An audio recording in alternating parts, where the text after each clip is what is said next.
The cold was the first thing to greet me. Not the familiar damp chill of a river valley at dawn, but a bone-deep, spirit-seeping cold that had nothing to do with the air in my hut.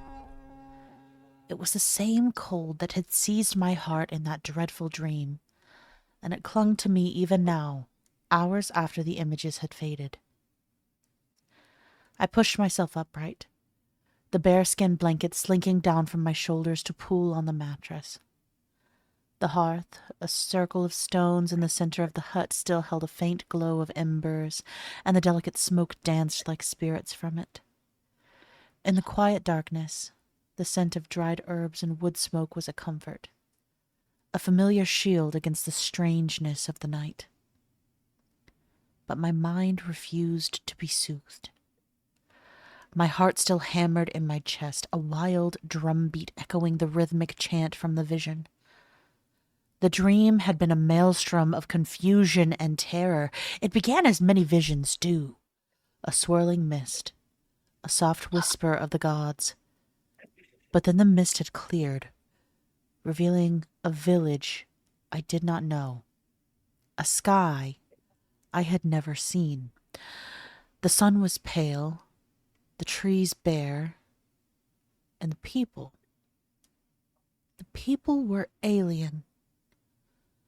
Their clothes were stiff and black, their shoes hard, their faces pale and drawn. But the women were what had rooted terror in my soul. I saw a line of them, their hands bound. I saw a line of them, their hands bound, their heads bowed. They wore high collars and dark dresses that seemed to swallow the light. One of them, a girl no older than my youngest niece, had been forced onto a cart. Her face was streaked with soot, her eyes wide with a fear that shattered my heart. And the men who pushed her, they were not Roman, not of any tribe I knew. They spoke in a language that was both familiar and utterly foreign, full of hard, clipped sounds. The vision had then shifted, as visions often do, but the core of it remained a searing, undeniable horror. I was standing not in my hut, but in the center of a muddy town square. There, on a pyre built of rough-hewn logs, the women from the cart were being burned. The crackle of the fire was impossibly loud, the smoke thick and acrid, the smell of scorched flesh and burning hair was an atrocity that had no place in the divine messages I had always known. But what truly twisted my guts into a knot of cosmic dread was the reason for their suffering. The men in the strange hats and coats had pointed to a bowl of herbs, to a small carved wooden raven, to a pouch filled with polished stones. The very same items I had on the floor next to my bed, the very same items I used to heal the sick, to divine the will of the gods, to protect my people from ill fortune. In my vision, these tools were not gifts from the gods, but abominations, proof of a foulness that deserved this fiery end. I swung my legs over the side of the mattress, my feet finding the cool dirt floor. Was this a warning? From which god? The Earth Mother surely would never condone such cruelty, and the All-Father had never shown me such a thing. Who were these women? Why were they being punished in such a barbaric manner? And what did it have to do with me? The gods always spoke in symbols, in riddles I could unravel with the wisdom of the ancestors and the turning of the seasons. But for all I could tell, this was no riddle. It was nothing less than a nightmare of incomprehensible brutality. Whatever it was, it reeked of heresy. Picking up my leather patch of runes, I walked to the hearth and knelt. The familiar weight of the stones in my hands was a small comfort, a tether to the world I understood. I would throw the runes, seeking guidance, an answer. Anything to make sense of the strange and terrible fate of the women in the dark, stiff clothes. The gods, I pleaded. Gods, please explain this madness. I'm Courtney. And I'm Brandon, and welcome to Time Travelers Club. The ancient Germans, especially those from the Viking Age, are often romanticized for their martial prowess and grand explorations, and lived in a society governed by a complex and deeply ingrained spiritual worldview. At the heart of this mystical landscape were the powerful women known as seeresses or Völler. Far from being marginalized figures, though, these women were central to the social and spiritual fabric of North Germanic societies. They served as ritual specialists, diviners, and practitioners of a potent form of magic known as Seder. While the most extensive and detailed evidence from these practices come from Scandinavian literary and archaeological record, it's crucial to understand them within a broader context of Germanic paganism, a shared cultural and religious heritage that extended across Northern Europe. So today, we will undertake a comprehensive exploration of the Germanic seeress, meticulously examining the material evidence of their status, the nuanced mechanics of their mystical practices, the symbolic attributes they wielded, and the profound ways in which their legacy was reinterpreted and often maligned by later Christian cultures. So to start with, it's time for an etymology corner. Woohoo! So, Roman era sources, the Roman era sources that we unfortunately find ourselves relying on, don't really tell us what the first early Germanic peoples called their seeresses, beyond recording individual names. The first real clue comes from the 6th century Gothic scholar Jordan, who mentioned in his Getica that the early Goths called their seeresses Halurunai. The word pops up in other Germanic languages too. Old English has Helrun, meaning seeress or witch, and Old High German gives us Helruna, which is a word for necromancy, and Helrunari, which is necromancer. Working back from these, linguists have reconstructed an earlier Proto-Germanic word form called Halyaruno, a compound of Halio, hell, realm of the dead, and runo, mystery or secret. Interestingly, at this stage, runo still meant chanting rather than the runic letters we tend to think of today. And the sense of incantation, it was probably borrowed into Finnish, where runo still means poem. The Old English Helrun also has synonym, Haigtes, which shows up in Old Dutch as Haigis, or witch, in Old High German as Hagzusa or Hagzusa.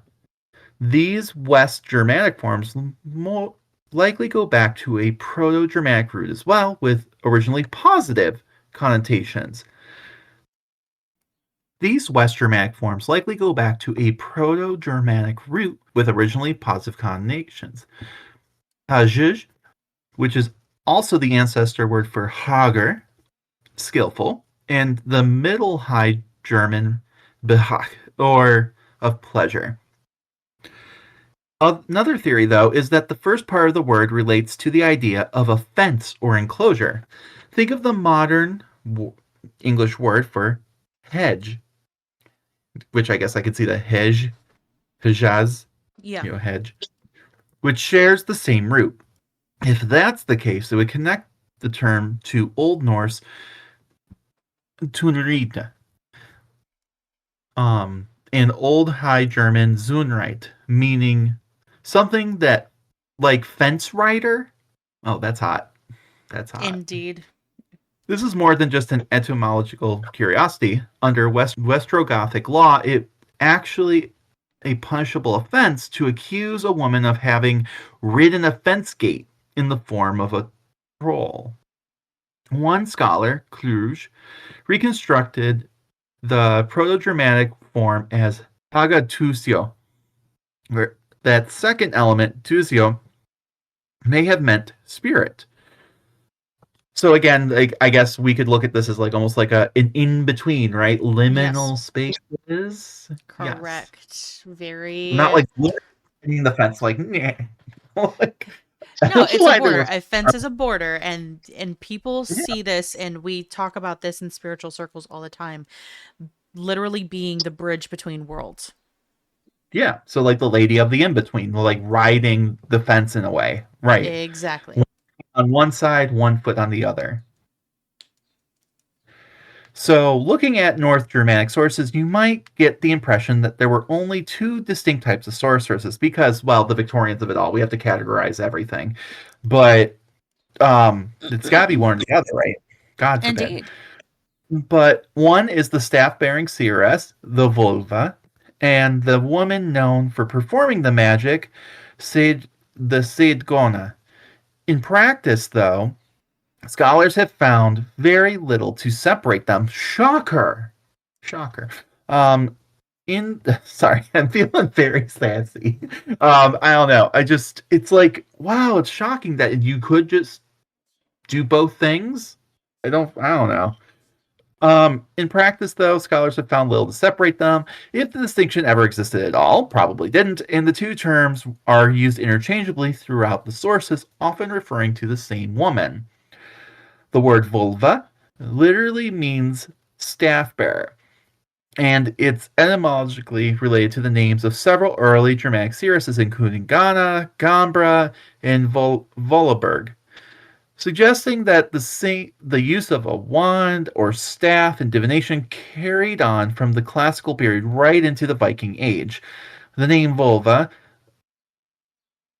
and its variants appeared 23 times across the sources, while Seidkona, or Seder woman, turns up 8 times, and as mentioned, the two are treated as more or less the same thing. The second most common term is spakona, prophecy woman, along with variants like spakarling, old prophecy woman, and spami, prophecy maiden, which collectively appear 22 times, again used interchangeably with volva and seitkona, to describe the same individuals. There is also Weissendekona, knowing woman, found 8 times. The character Thorbjorg in Eric's saga Rauda is a good example of this overlap. She's referred to as a Weissendekona, a Volva, and a Spakona at different points in the same text. By the time these sagas were being written down, these words had probably become more or less synonymous, much like sorceress and witch are today. A rarer cluster of terms involves the element galdr, incantation, giving us galdrakonar, Galder woman, galdrakarling, old Galder woman, and galdrasnot, Galder lady, which appear 5 times between them. There's also galdrakind, Galder creature, which carries distinctly negative connotations. Another reconstructed word, Vitka, may refer to a type of sorceress and could be connected to the figure of Veka in Gesta Danorum, Book 3. It appears to be the feminine form of Vitki, sorcerer, and its only clear attestation is in Lokasena 24, where Loki accuses Odin of having wandered the world, Vitkaliki, that is in the guise of a Vitka. And this is just, to clarify, we're going to get more into this episode. Mm-hmm. Like this idea of there's like homophobia is not the right term, but the idea of like, oh, you're just parading yourself out there like some like woman, Mm-hmm. like right. He didn't call him a sorcerer; he called her a sorceress, essentially. Correct. Very But much also, so. but also like that Vicky, you know, that's masculine. And it's like, oh, like, what do you think? You're just some lady boy, essentially. A little bit, a little bit. Then there is Heather, a personal name that appears 66 times in prose sources as a word for sorceress. It also crops up twice in the Poetic Edda, in Hyndluljóð and Voluspa, where it's the name given by Gulvig during the War of the Gods. A study by McKennell of Norse sagas and Len Namabak found just one instance of a woman named Heather who doesn't also act as a seeress. The name has been linked to words meaning heath and heathen, but it's also been interpreted as carrying connotations of radiance, golden light, honor, and reward.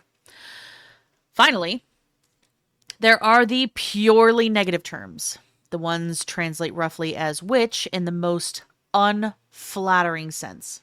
These include skas, flagd, kona, giger, and falla, all meaning something along like ogress or giantess, as well as hala and fordeda. Unlike the more neutral or even respectful terms as discussed above, these names were clearly meant to demean.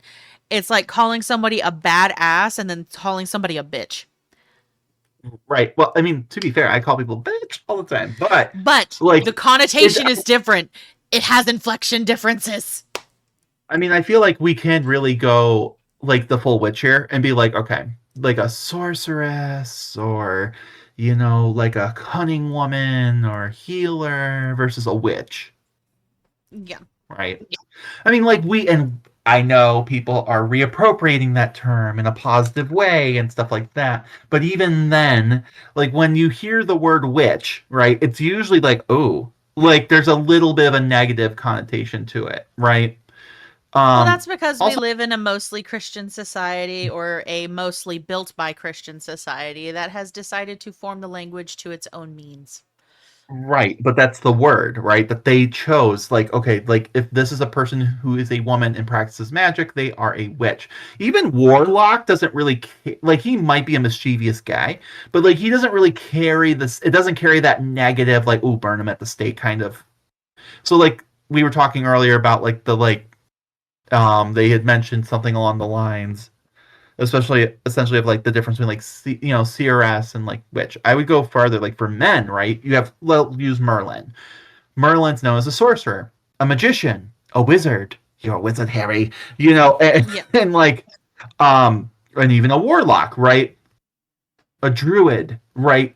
All these they're all very kind of like a little different flavor, right? But like especially with like wizard, sorcerer, magician, and like warlock, they're kind of all in the same vein, right? And like neither are wrong. All of them are wrong, not wrong, right? So Correct.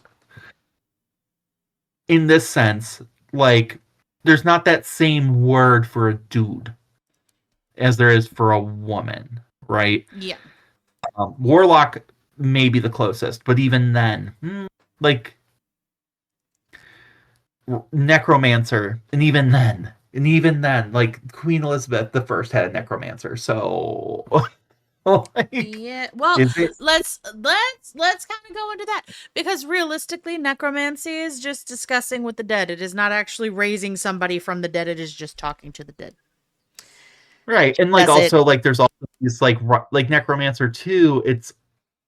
We have like this certain image in our head, right? Partially due to D&D and all that, but um in the sense of like, oh, these women were necromancers, like no, like they may be speaking to the dead too, but you also have to think about like the religious aspect of this, like the ritual of it all, helping people pass on. Yep. Right? They might be your funeral directors, Correct. right? They're going to do the body prep, right? They would be no different than like the priests of Egypt in that sense, right? But no one's calling them necromancers, right? But Because it's a different for some reason the aspect of dealing with death was seen as something lesser than rather than something necessary to the society. And that's where really well, we need I to would we need to honestly, fix that real quick. think that's modern because I would say Very. in ancient Germans, Celtic, Proto-European, especially society, most of these societies, but like think about like Stonehenge and things like that, right? Like Mm-hmm. all of these things, like no, like death was like on the next step, like another part, of life. It was. It's hard to tell how much it was or wasn't celebrated, but like if you look at the Norse of it all, like you do have these things like Valhalla and like Volkswagen and like things like that, like where you have like this like oh there is a glorious afterlife and what you do right now can determine whether you go there or not like heaven hell shit but like like that's Christian but like like that there is a life beyond this, right? Mm-hmm. And then even then a future beyond that, and like you have that in Egyptian mythology as well, right? Like, and it's Mm-hmm. important, like how you die, how those rituals are done, and like that's not viewed as scary, but it is viewed as precious, and you can't just trust anyone with that. And since No, you can't. women get into are these spiritual leaders, they're the pillar of that. Of course, it's going to default to them. However, once Christianity gets a hold of it, and they're trying to eliminate the woman from that role because that's the job of Christian priests to do, not your local cunning woman. Now she's a witch necromancer who's using magic to fuck with the dead and shit and create Draugr and all sorts of shit. Exactly. So like, but yeah, just tangent there. But like, if you heard the word necromancer, you went, oh, she's playing with the bones. Like, probably not. Probably That's not. more likely. Congratulations, that part of your brain has been colonized by propaganda. Yeah. Ta-da! And like, not that she doesn't play with bones. I'm sure she does. Probably not human ones though, and More that wouldn't have likely been animal considered bones. necromancy. Yeah, like there's a lot of societies who do that. Like the Romans are looking at the entrails of animals. Like I mean, you've got like in China, like knuckle bones, like and like Yep. that was also women who like fortune tellers that, which again is a colonial term, but whatever, where they also No. did that. But that's considered necromancy, right? Yeah, I mean, you got scapulomancy, you've got throwing the bones, you've got so many different types of divination based on bones. Yeah. Okay? Grant, all of Like, those practices would be considered black magic, of course, later by Christian colonizers. But well, hold up. Hold up. Now you have activated my trap card. Okay. So thank you so much for bringing up the term black magic. I want to simplify this as much as I possibly can. Black magic, realistically, is the term used for anything that is not done within the sanctity of the church. You would have priests that were actually practicing magic, but because they were priests and they were part of the church, it was seen as white magic. So I need those terms to get fucked. I need those terms to get to be fair, fucked. in your context, still they get classified as that. Why? Because it takes away from the church, right? Correct. You can't have women throwing fucking knuckle bones around and telling people they're like, future husbands. I don't fucking know. Like shit like that. You can't have them performing these rites that allow people's souls to pass on to an afterlife they didn't approve of. It's a control thing. Correct.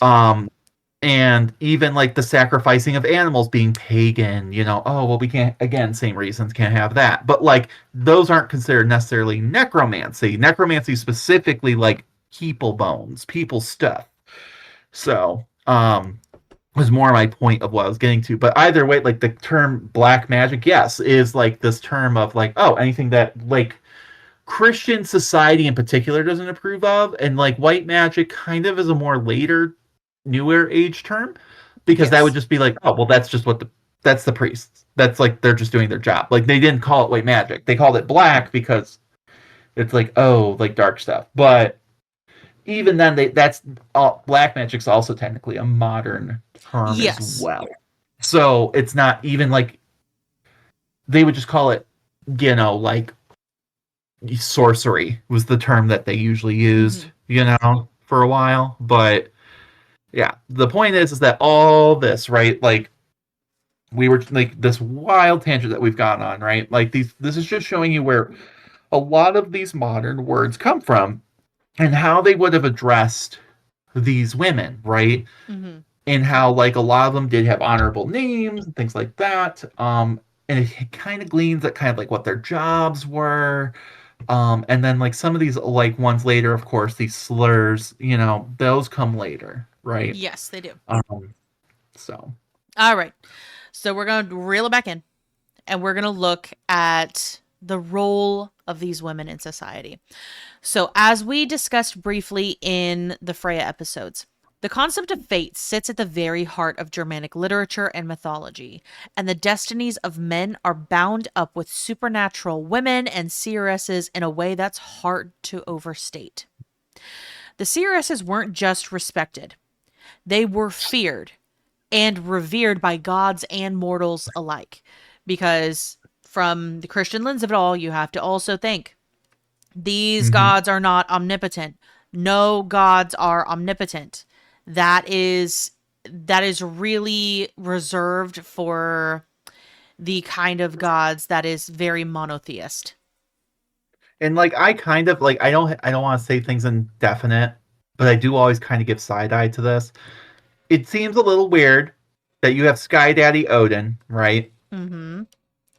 And then like Balder, his son, the shining example, who is slain mischievous adopted son, through trickery. And then the mother who always dresses in blue is sobbing over this, she had tried so hard to protect her child. Yeah, like it's mm, giving God, Jesus, Mary, and Satan. a little bit, a lot of bit, But and that is on even purpose. right, and it's like, is that how the original tellings of this were portrayed? But wordage could have changed, right? Mm-hmm. It's just like I always give that side eye. I don't know a Hondo. I'm sure I'm not even the first person who's ever thought of this, Oh, but like, absolutely not. I have seen so many you know, theories on it. It's it's not my field hilarious. of study enough to dive that deep into it. Where I'm like, oh, I don't want to be like, I'm the like, no, I am not the foremost person on this topic. There might be a historian out there who's like, actually, and valid. I'm sure if you've made it your life's work, rock on. But like, also, if you've been like, nah, we've noticed that too, hit us up. But it's just like, but that again, it wouldn't surprise me simply because who is writing this stuff later, right? You can't Exactly. make them omnipotent, but the couple that they do make really powerful and really kind of like pure are those, right? Correct. And that's why Loki is like, it's like, oh, all the things that we don't like. We're going to put on Loki because Loki is, quote, Satan, unquote. But also, like, he could be doing all those things, and it wasn't written in a way that was like necessarily bad at the time. But it's like, oh, Correct. well, we're gonna make him and sound like an asshole for it. Who knows? Exactly. So even Odin himself sought out these wise women for counsel. The Norns are perhaps the clearest expression of this deep connection between women and fate, but it was the Seeresses who brought that connection to life in the real world. Their influence wasn't purely spiritual either, it was very much political. Whenever the Romans found themselves dealing with Germanic tribes, the Seeresses were a presence they had to reckon with.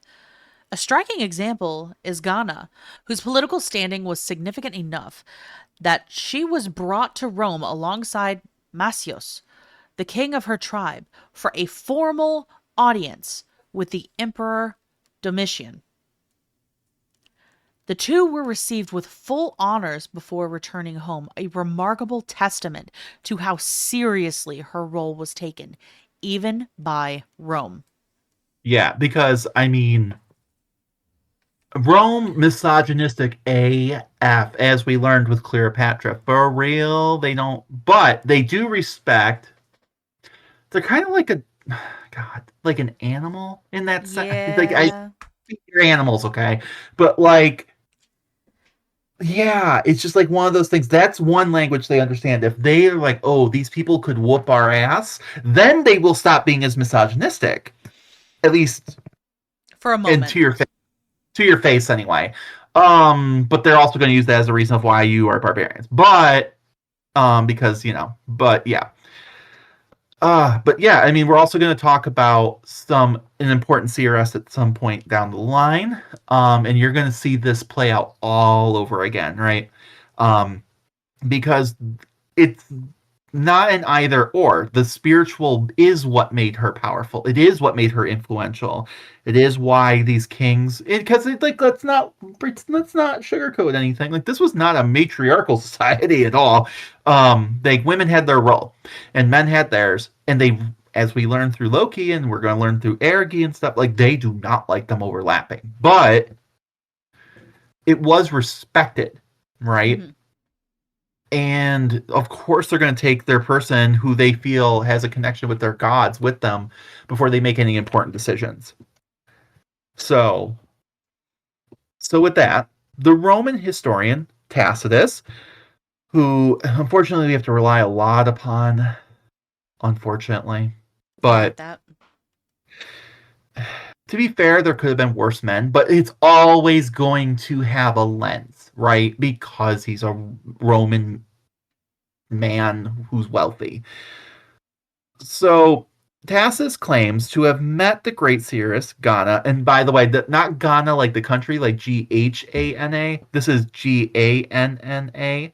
So Gianna. Well, that's what I'm gonna call her, Gianna, because that's hot. All right, so Gianna personally, and so Tacitus met this Gianna personally and learned much of what we know about early Germanic religion from her, apparently. It's giving Odin and Freya vibes there, isn't that weird? Really is. It It's really like, is. oh. So this he captured this attitude, succinct. Why did I write that word? Succinctly. Yeah, succinctly. I don't know why. Anyway, so Tacitus captured this attitude succinctly when he wrote that the Germanic peoples believed women possessed an element of holiness and natural gift for prophecy.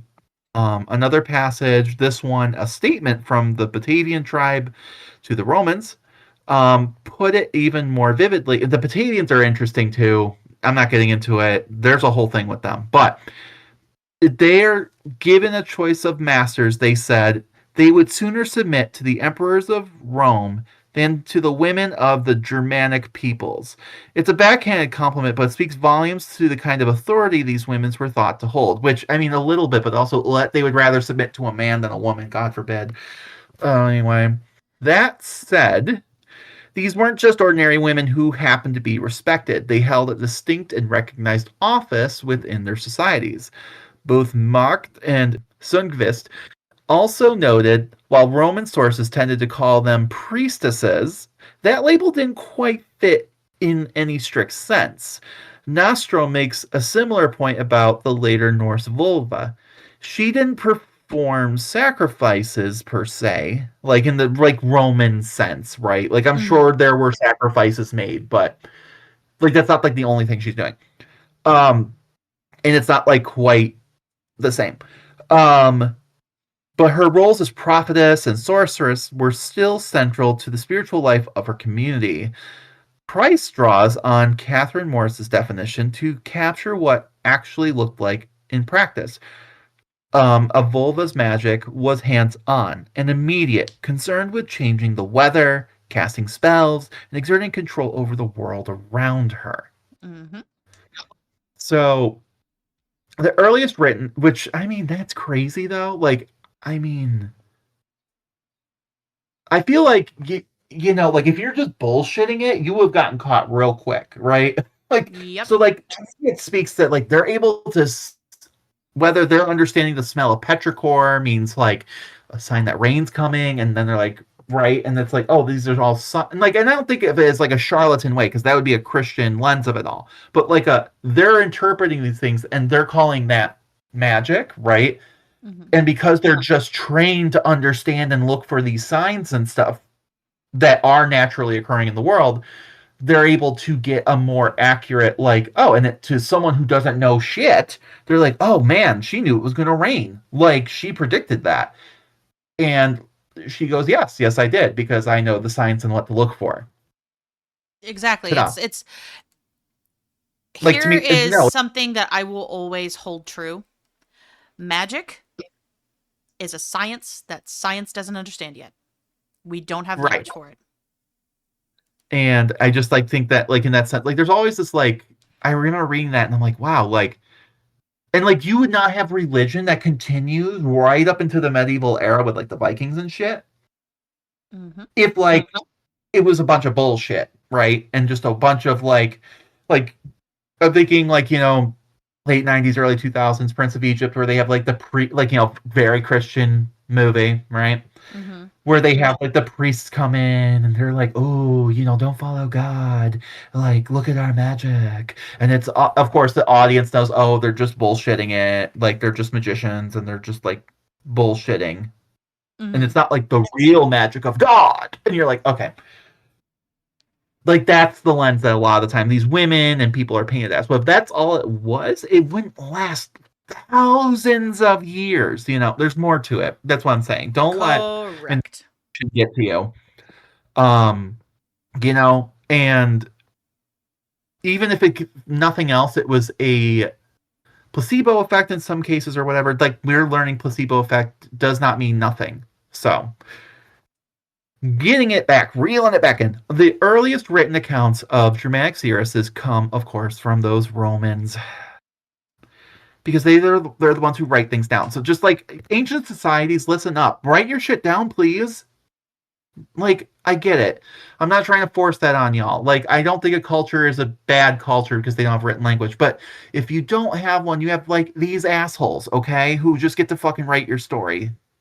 Exactly. You Write know? your story or they will do it for you. Right. Like, respect. I understand that like language, like writing isn't everything, but otherwise, these fuckers. Anyway, so after that, um, the Romans are the ones who know these roles women played in dramatic societies, and after that, the historical record goes quiet for about a millennia, right? Mm-hmm. Until the Old Norse sagas pick up on the thread and begin to mention Seeresses regularly among the North Germanic peoples. One detail that stands out across that long gap is the striking parallel between the Leda, who we will be talking about, love her. We have a tower moment, love her, Ooh. who delivered her prophecies from a high tower in the first century. Like, God, the stage theater of that, I love her for it. And Theorborg of who in the 13th century, Eric's Saga Ruda, which Courtney had mentioned earlier, prophesies from a raised platform. Okay, so there's this idea of you need to be high. Well, not literally high. Well, maybe. But like literally high. Um, a scholar, Samek, takes this as a sign that the saga's details, including the platform, the wand, and reflect genuine practices carried over from Germanic paganism rather than just being simply later inventions. Because we're seeing like the same thing, like it's changed, but the same thing, like this idea of being high. And I don't know why, like, I am imagining like the Pride Rock scene from fucking Lion. But I love that you are so much. she's just like, this like lady comes out with her staff and then she just like raises it and everyone's like, yeah. Anyway, so um so some of the most vivid early accounts, of course, come from Tacitus, whose ethnographic work Germania gives us a detailed window into German society with the little asterisk that's from a Roman. Okay, he's probably not Mm-hmm. going to understand everything. He's going to try and reason it in a way that Romans would understand, including naming gods Mercury and shit, even though they weren't Mercury. Correct. So just keep that in mind. It's complicated, and like also like things he doesn't understand, maybe didn't write down or whatever. That's all missing. So, but it's the best we got. So in chapter 8 of his work, Germania, he describes the role of women and Seeresses in particular played in Germanic life. In A.R. Burley's 1999 translation, Tacitus recounts how Germanic women would sometimes rally wavering armies by standing in their path, baring their breasts. Feels like an invention, but whatever. And reminding the men of what awaited them in captivity. Give that. See this. Some of it I can believe. Okay, Mm-hmm. right? Because we do see this historically, right? Mm-hmm. We see it with Boudica. We see it with the Druids a lot too. But that could be the other thing. It's like maybe they're just like reusing the same stuff. Like, oh, like they do that too. hmm But Mm-hmm.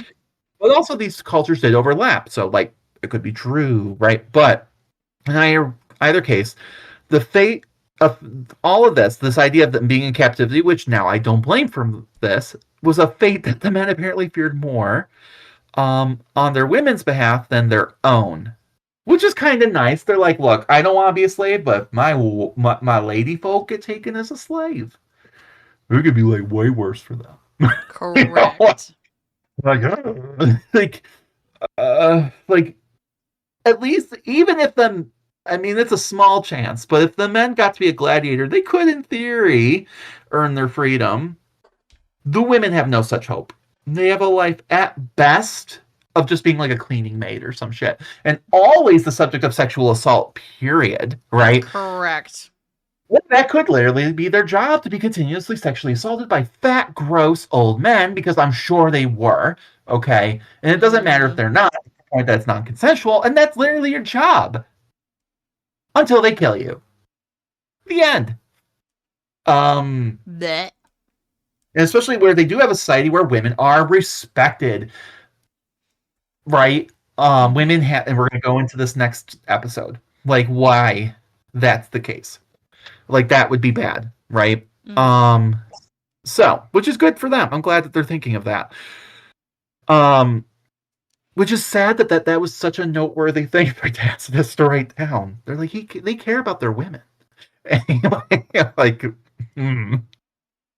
that's Yuck. awkward. That is awkward. Um, so, because of this, he notes using noble women as hostages was a particularly effective way to keep Germanic peoples in check. Ew.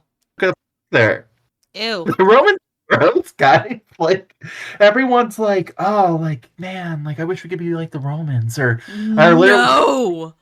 that shit too, and I'm like, God damn it, they were terrible. And hey, breaking news, it falls apart, guys.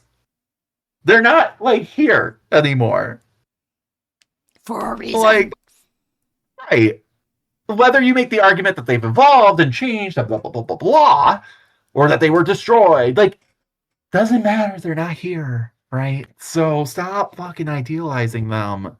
Stop mythologizing them. They were kind of assholes. Anyway, so more broadly, Tacitus writes that the Germanic peoples believed women possessed something holy, a natural prophetic quality, and so their consul was taken seriously and their predictions heeded. God forbid.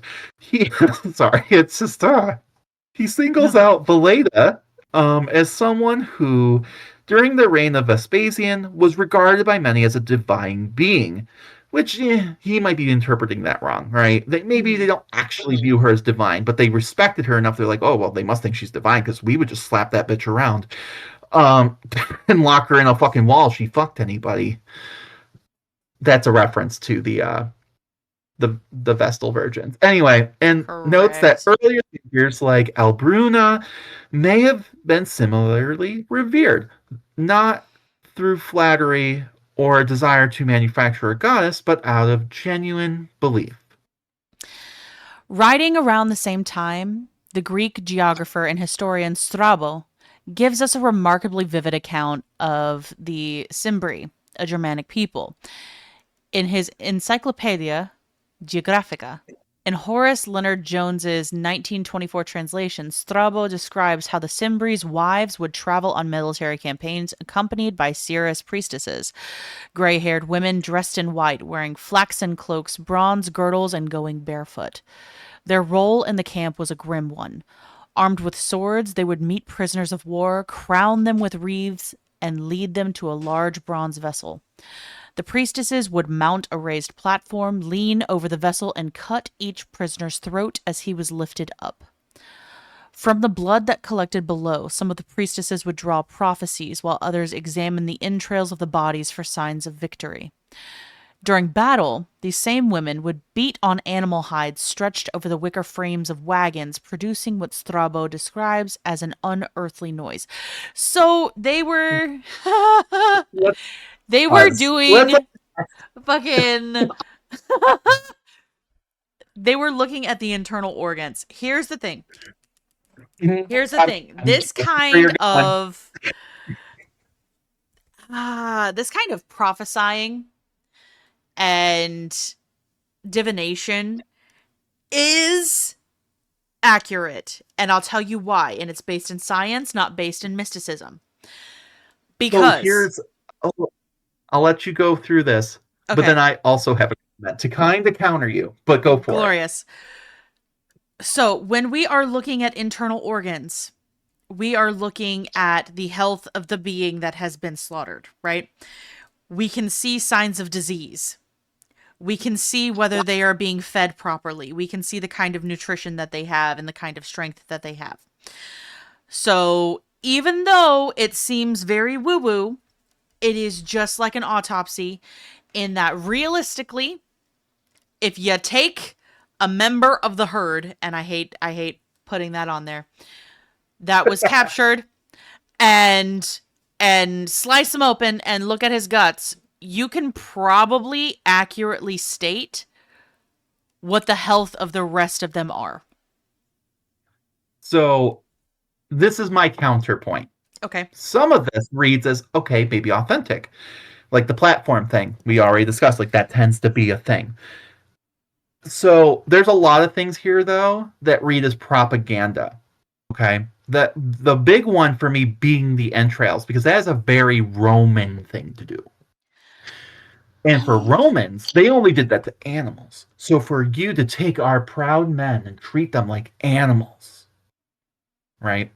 And with the animal stuff, I would agree with you, because like they would specifically do that a lot of the time when there was like a drought and things like that, right? Mm-hmm. Also the Romans did do human sacrifice. Don't let them tell you otherwise. The gladiatorial games were human sacrifice, but Correct. They literally also sacrificed intersex children. Yes, they did. Like, yes, they fucking did. Full stop. That's something I would love to cover one day. But like, anyway, the point was between that, the idea of them going barefoot would be considered barbaric, right? Mm-hmm. The idea that, like, because you see this with the Druids a lot too, where they would all dress in white with white bulls and sacrifice them in the woods, and it's like, that's very Greek. That's super Greek. And like dressing in white has nothing to do with anything. Purity, right? I'm not saying they didn't sacrifice some dudes, right? I'm not saying that. I'm just saying that, like, this is where I'm, like, heaping grains of salt, because I'm seeing more of this, like, Greco-Roman reference in, like, a perversion of their beliefs than, like, an actual Germanic one, right? Yeah. Right down to crowning them with wreaths. I mean, again, maybe they did do that stuff. I don't know. But, like, it's almost a mockery of the laurel crown. Yes. Yes, it is. So, like I said, I mean, I'm not saying that shit didn't happen, but also that these women were doing it, that they're calling them priestesses, and there's just stuff we always have to take a grain of salt. But I would say that probably these women were there. They may have done some shit. Some dark shit. Right? But they were all doing dark shit, okay? I'm just saying, like, the nitty-gritty details of it all. Just keep in mind that everyone had their propaganda. Correct. For sure. So a different kind of encounter is described by the Roman historian Cassius Dio, writing in the 2nd century CE. In chapter 50 of his Roman History, he recounts an episode from the campaigns of Nero Claudius Drusus among the Cherusci. In Foster and Carey's 1917 translation, Dio sets the scene with a string of bad omens, storms and lightning strikes destroying buildings, temples damaged, including that of Jupiter Capitolinus.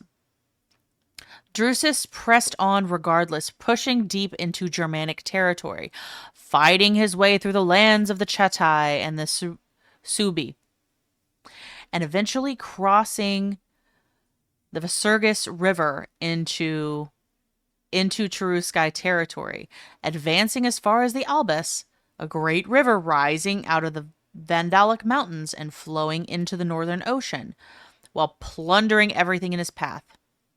Because there are no good guys. No, there are not. It was there that something stopped him. As he attempted to cross the Albis, a woman of supposed superhuman size appeared before him and delivered a warning. Whither, pray, art thou hastening, insatiable Drusus? It is not fated that thou shalt look upon all these lands, but depart. For the end alike of thy labors and of thy life is already at hand. Drusus turned back. I just want to say, I love... So, okay, the idea that she was a giant woman, right? Like, they're trying to demonize, right? Correct. Monstrous. But I only think, because I my little nerd heart for when I was young, is the Steven universe, him singing about giant woman. Because he's so excited for his friends to fuse together and then they become giant. So he goes sings a whole song about, I want you to turn into a giant woman. It's like this very majestic being, right? She's so badass. She's like 8 foot tall and fucking gorgeous with 4 arms.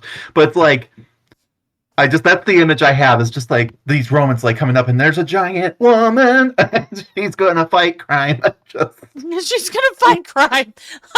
Like ADHD brain. I love your ADHD brain. But Drusus turns back and died of an illness on the return journey before he even reached the Rhine. Dio admits... Yeah, I know. Dio admits that the story is extraordinary, but says he can't bring himself to dismiss it, and points to a cluster of eerie signs that accompany Drusus's death as confirmation. Wolves prowling and howling around the camp. 2 mysterious youths seen riding through it. The sound of women wailing and shooting stars across the sky. So, weirdly enough, I can almost believe this story more than that first one, right? Yeah. First of all, could there have been a giant woman? Yes. I will say yes, okay, for the hypothetical. Because you know what? Tall women exist, okay? Not everyone's fucking Victorian, like 5 foot whatever. You know, Hi, like I'm 4 6 foot foot tall. Right. There could be a badass lady, and he was like, nope, nope, and nope. Right? Like, right. And you have to think about how long they were marching. And they're going into Northern Europe, right? Like, there's a lot of swamps and shit. The idea, like, there could have been death at the camps. Dysentery was a thing. He could have pooped himself to death. You know, like, then you've got the wolf prowling around. If you have these people who are kind of haggard and diseased, like, just look at Napoleon's, like, Russian campaign, going through the same area, case in point. Of course they're gonna prowl around. And as far as the mysterious youth seen riding around it, probably scouts being like, oh yeah, these guys, they're fucked. And then the wailing could easily just, again, be these priestess women doing rites, you know, like, yes, look, keep doing the rites, it's working, you know. And then shooting stars. I mean, it's a cold, clear night in the northern hemisphere. Meteor showers can happen. But, like, combined, like that, oh, it's a bad sign. Ooh. Yeah, it's a bad sign because y'all are diseased. It's cold. You know? Y'all gonna fucking die.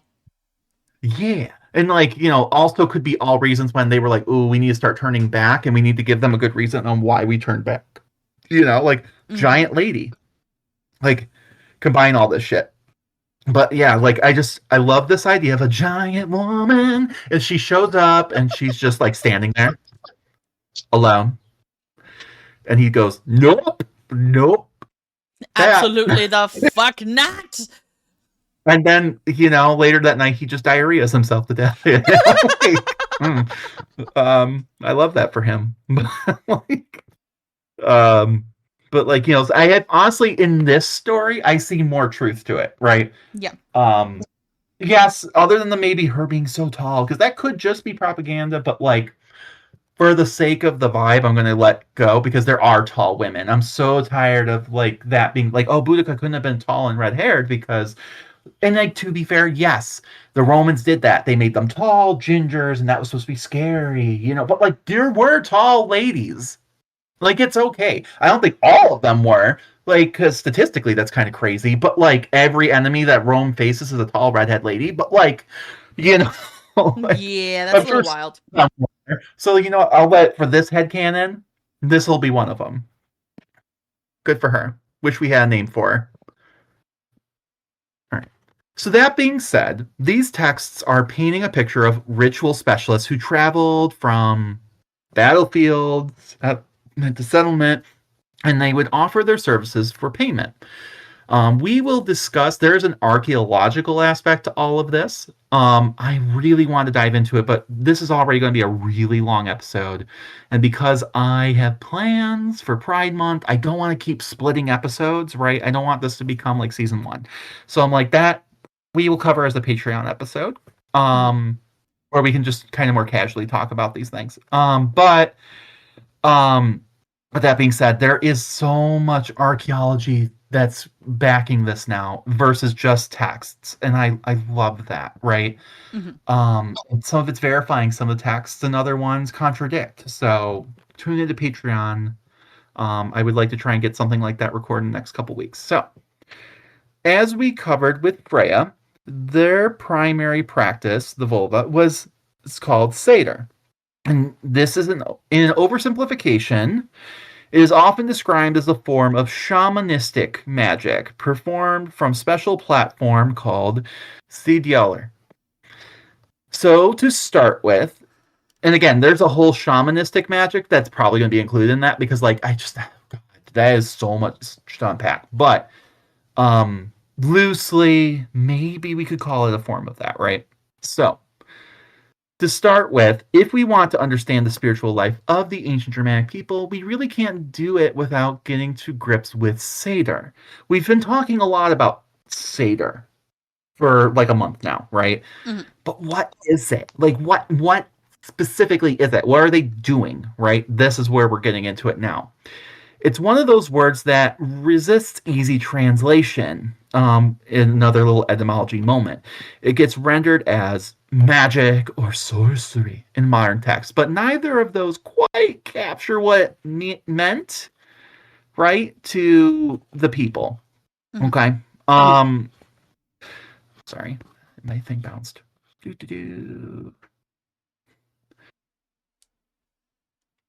But neither of those quite captured what it meant to the people who practiced it, right? Seder wasn't stage magic either, or a kind of fantasy witchcraft that we might picture today, but it went beyond the ancient cult practices we might be familiar with in the Greco-Roman world.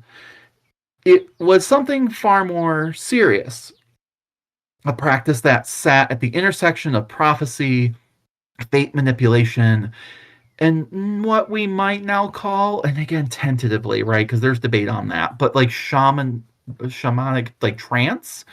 And it was woven deeply into the fabric of Germanic religious and social life. So what is it? What is Seder? At its most basic level, Seder refers, and I keep saying Seder, like not Seder, Seder, referred to a form of magic concerned primarily with perceiving and influencing faith. And then I would highlight perceiving, right? Like we talked about earlier. So the Germanic worldview placed enormous weight on fate, the idea that certain outcomes were fixed, woven into the fabric of existence by supernatural forces. It's like it's right there in the myths. It's right there with Odin and the Ragnarok of it all. And Seder was the means by which certain gifted individuals could access that fabric, read it, and in some cases alter it. This is actually weirdly kind of a D&D moment. I'm not a big D&D player. Okay. Like I don't know that much about like that. But in the game Baldur's Gate 3, there's a wizard guy, okay? His name's Gale. He's bisexual as fuck. I love him. Anyway, his patron is the goddess of magic itself, and that is very much it's very Freya coded. And he is very Otter, like coded to a degree. To a degree, not quite. But the idea that that's his mistress and things like that. But like she wove magic. Like magic is a woven force, or invisible force around everybody, right? And there's like Yes. threads, and you can access those threads. You can understand fate and the nature of the universe. Very weirdly similar to this. Not quite, because that's fantasy. But if you're imagining more of that, you're closer. Um, so anyway, these gifted individuals could access that fabric, read it, and in some cases alter it. And this made it both immensely powerful and inherently dangerous if you were fucking with the fabric of the universe. I guess I could see that. you know, um, because to meddle with fate was to meddle with the structure of the cosmos, the universe, right? Mm-hmm.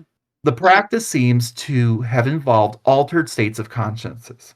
So trances, essentially, in which practitioners' spirits or mind were believed to travel beyond the ordinary world and make contact with supernatural beings, ancestral spirits, or the hidden forces that govern fate and destiny. So, like in a word, astral projection would be if you're Astral imagining that. projection is a good one. Again, not to Yeah. box anything in.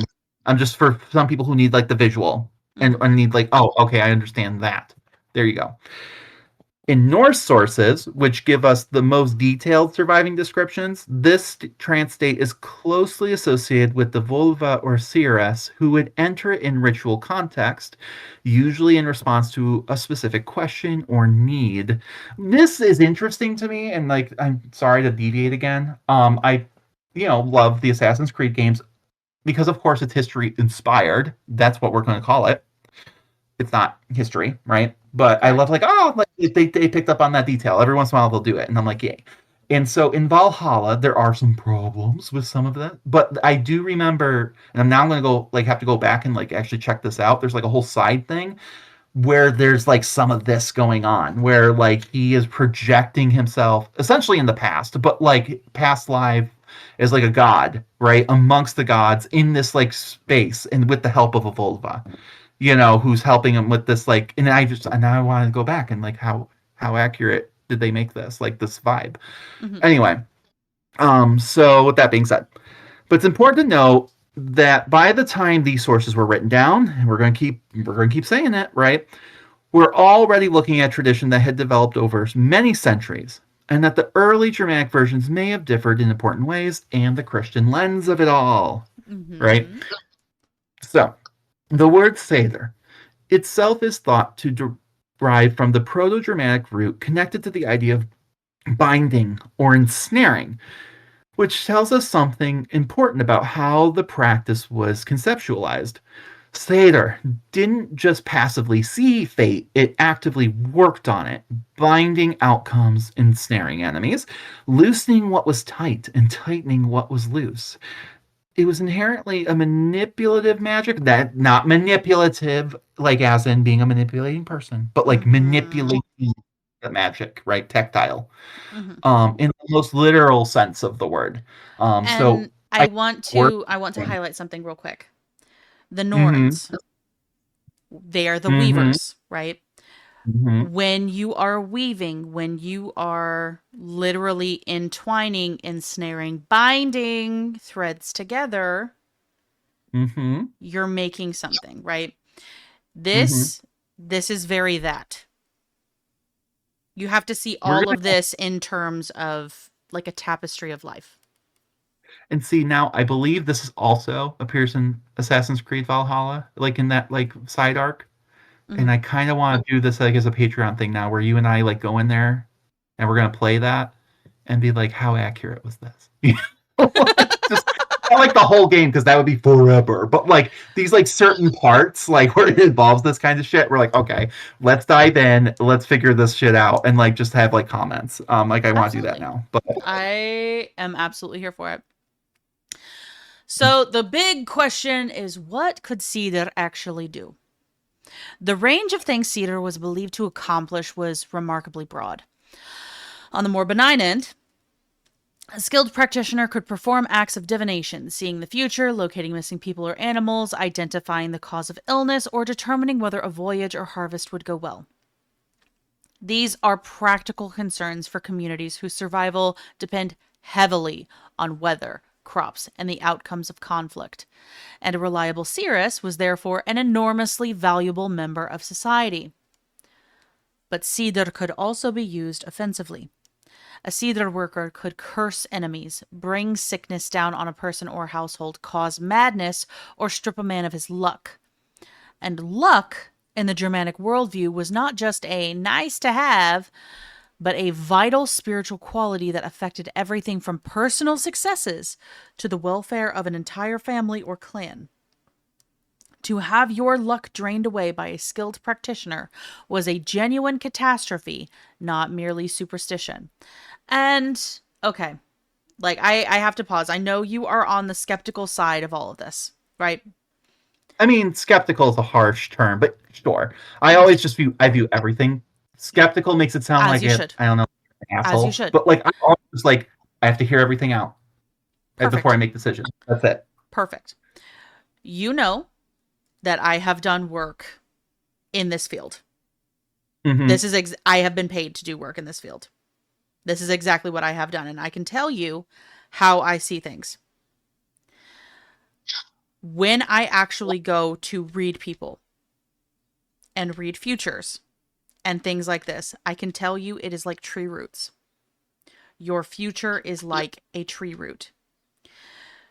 The one that you feed is the one that continues to grow and go further. But there are always other paths. There are always other paths.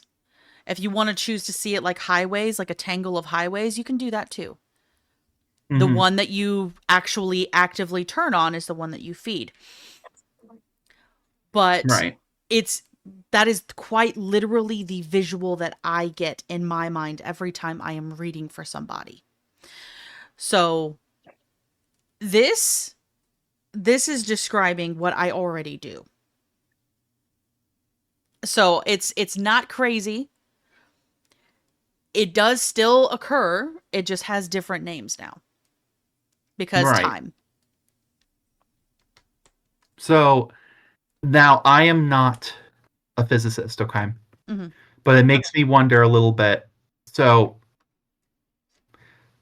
I think at least pop culturally, we've all heard of something called string theory, right? Yes.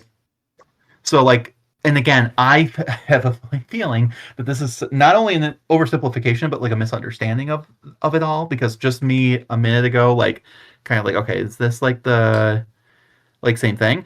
It's just saying that subatomic particles are tiny vibrating one-dimensional strings of energy rather than point like dots. Okay. Yes. So that's a whole thing, right? That's all it means. But everyone has interpreted that like right down to like Family Guy, where like, oh, you can travel different dimensions and what ifs and like what if this thing happened, right? The parallel universe and like, I don't know if that's what they mean, but like I do find it if that is like okay, like very complicated, sort of. I think that would be interesting to me because it's like, oh, so like magic was describing something that is now becoming like physics. Yes. Well, where and it's like, physics is catching up. Realistically, physics is catching up. And again, oversimplification. Not a science major, guys. Not at all. And like, I guess skeptic, but like at the same time, I'm like, like we have seen that before throughout history, like, understanding, like, and it turns out, like, oh no, there was a scientific reasoning behind that. You didn't have to sacrifice the children for that, but like, yes. And here's the thing, like my brother actually is a physicist. And we will have discussions on this because, yes, I see stuff from the spiritual perspective and the observational perspective here. He sees stuff from the scientific lens because that's what he went to school for and that's how he understands the world. But we're talking the same language, just different inflections, if that makes sense. This would be all these Patreon episode ideas. Look at that. Have your brother scientist talk about string theory and fate. like that would be insane. But That'd yeah, be a lot of so fun. yeah, so but like I do find that all like really fascinating because like yes, I mean you could call me a skeptic, but it's more like and that's the thing, like I'm not so a skeptic in the sense where I'm arrogant to be like, oh well that's not real. Like no, I don't know. That's the thing. I don't know, right? And I And that's am someone who fine. usually goes more tactile. Like I need, You are I a can researcher, you are a historian, you need proof. and I love fantasy. I love that kind of stuff, right? Like I love it, right? Hmm. You know? Um and so but that being said, like as far as like governing how like I function my life and my beliefs and shit, not here, not you, not most people who are like you, Hmm. but like specifically people who are part of very big organized religions, and not even every one of those, right? Hmm. They tend to be like, oh, I have to govern my entire moral being based off of something written down in a book that wasn't even the original source. And also when people go, I have evidence that refutes this, I refuse to acknowledge that, and instead, because it's like, what am I without this? Oh yeah, no, fuck that. That's where I have problems. That's where I'm like, No. no, it's gonna go if it my based off of my quote unquote beliefs that are non tangible are gonna hurt people or affect the way the world works. No, no, no. Like and I that's where I'm like I govern my how I carry myself, Hmm. what my beliefs, like my morals and stuff are, right, are based off of evidence, right? Like Perfect. evidence that points to me like no, there is evidence that like you know colonialism has happened, right? That women have been oppressed, right? Hmm. In varying amounts and stages and shit like that, but right. um, no, I'm not going to govern my entire belief system about people based off of unless I have evidence, right? I'm not going to Hmm. demonize an entire group of people unless I have evidence. And more than likely, sure, there were shitty things they did, but it's usually in response to something else and it's carried on, right? Like, Hmm. it's so like, yeah, like to get real deep, like, and I'm not going to, but like we'll just use Palestine and Israel, right? There's Hmm. so much of it one side versus the other. Zionism did not come from a vacuum either, right? And a No. lot of people right now are making some pretty horrible comments, ideas, imagery that is reminiscent of Nazi stuff. Okay, Correct. comments made about, well, maybe the guy with the mustache had a good, maybe had a point. No, he did not. And a lot of the reason Zionism happened was because, like, that was like, see, if we don't have a state and we don't fight back and colonize ourselves, we will be destroyed. And there's some evidence for that, and that's enough. That's enough for them to have gotten away with some of the shit that they're doing now, because it's not from a void. Just like, but there's evidence that, of course, the Palestinian people have been there just as long. They have rights. They don't deserve to be treated like shit either. But they also have done terrorist activities in the past and stuff like that. Not Palestinians as a people, but people who were Palestinian who formed groups.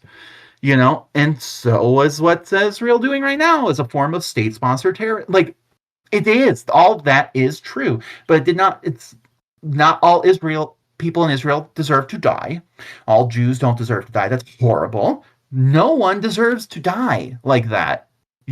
No one, no one, Hmm. and that's the bigger, broader context, right? And so, like, I cannot demonize or condemn entire groups of people based off, but there are a lot of people who do, based off Oh, of very little absolutely. evidence and based off of feeling and what they're just told, Well, where they absolutely. don't look into anything or think about it. And that's skepticism, I suppose. And if that's the case, I'm glad I have it. No, Because and skepticism is healthy. The ability mhm, to take information in and instead of immediately seeing it as this is true, this is fact, this is real, this is yes. Now, mhm, this is how the world is and be able to pick it apart, look at it, analyze it, and then like internally decide whether this is true or not based on facts, based on evidence versus just they said so. mhm.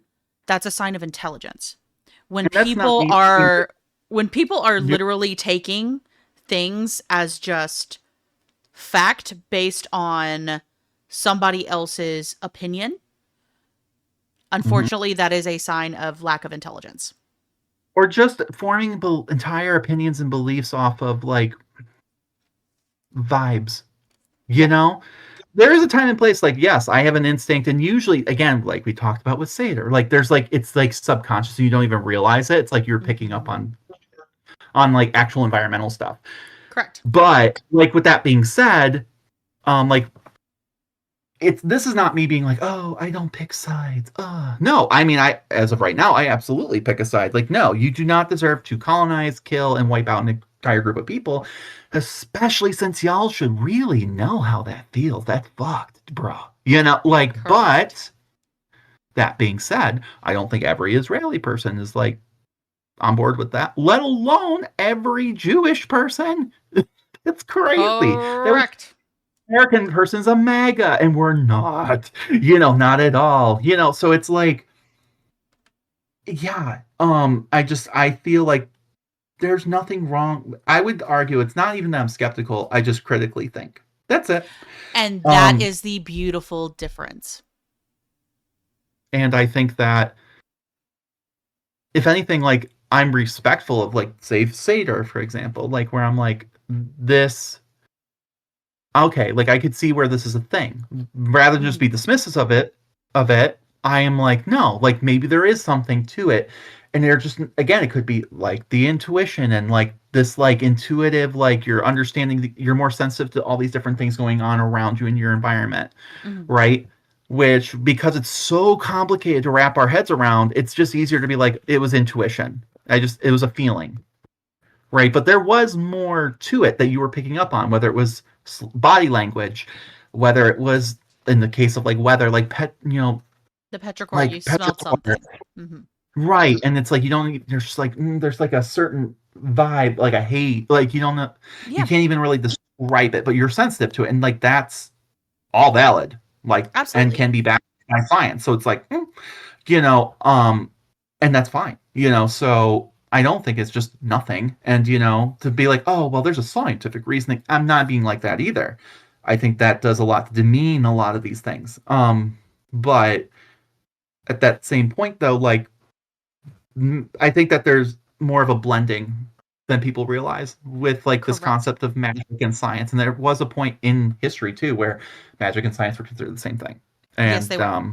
people died for it too, for just like Oof. studying Yes. science. And you're like, oh, you're a witch. It's like, no, no. And then she's torn apart in Alexandria for being a smart math Yes. lady.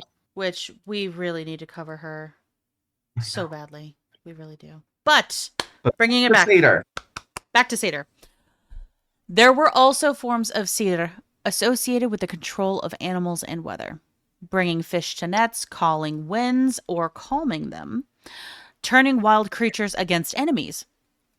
Some accounts speak of Seder being used to send the practitioner's spirit out in animal form, a practice closely related to the concept of Hemir, shape or form, and the ability to project one's spiritual self onto another body while the physical body lie in a trance. This is one of the aspects of Sidr that most closely resembles the shamanic practices in other circumpolar peoples, and it's one reason why scholars like Neil Price have argued for a genuine connection between Sidr and the wider shamanic traditions of the northern world.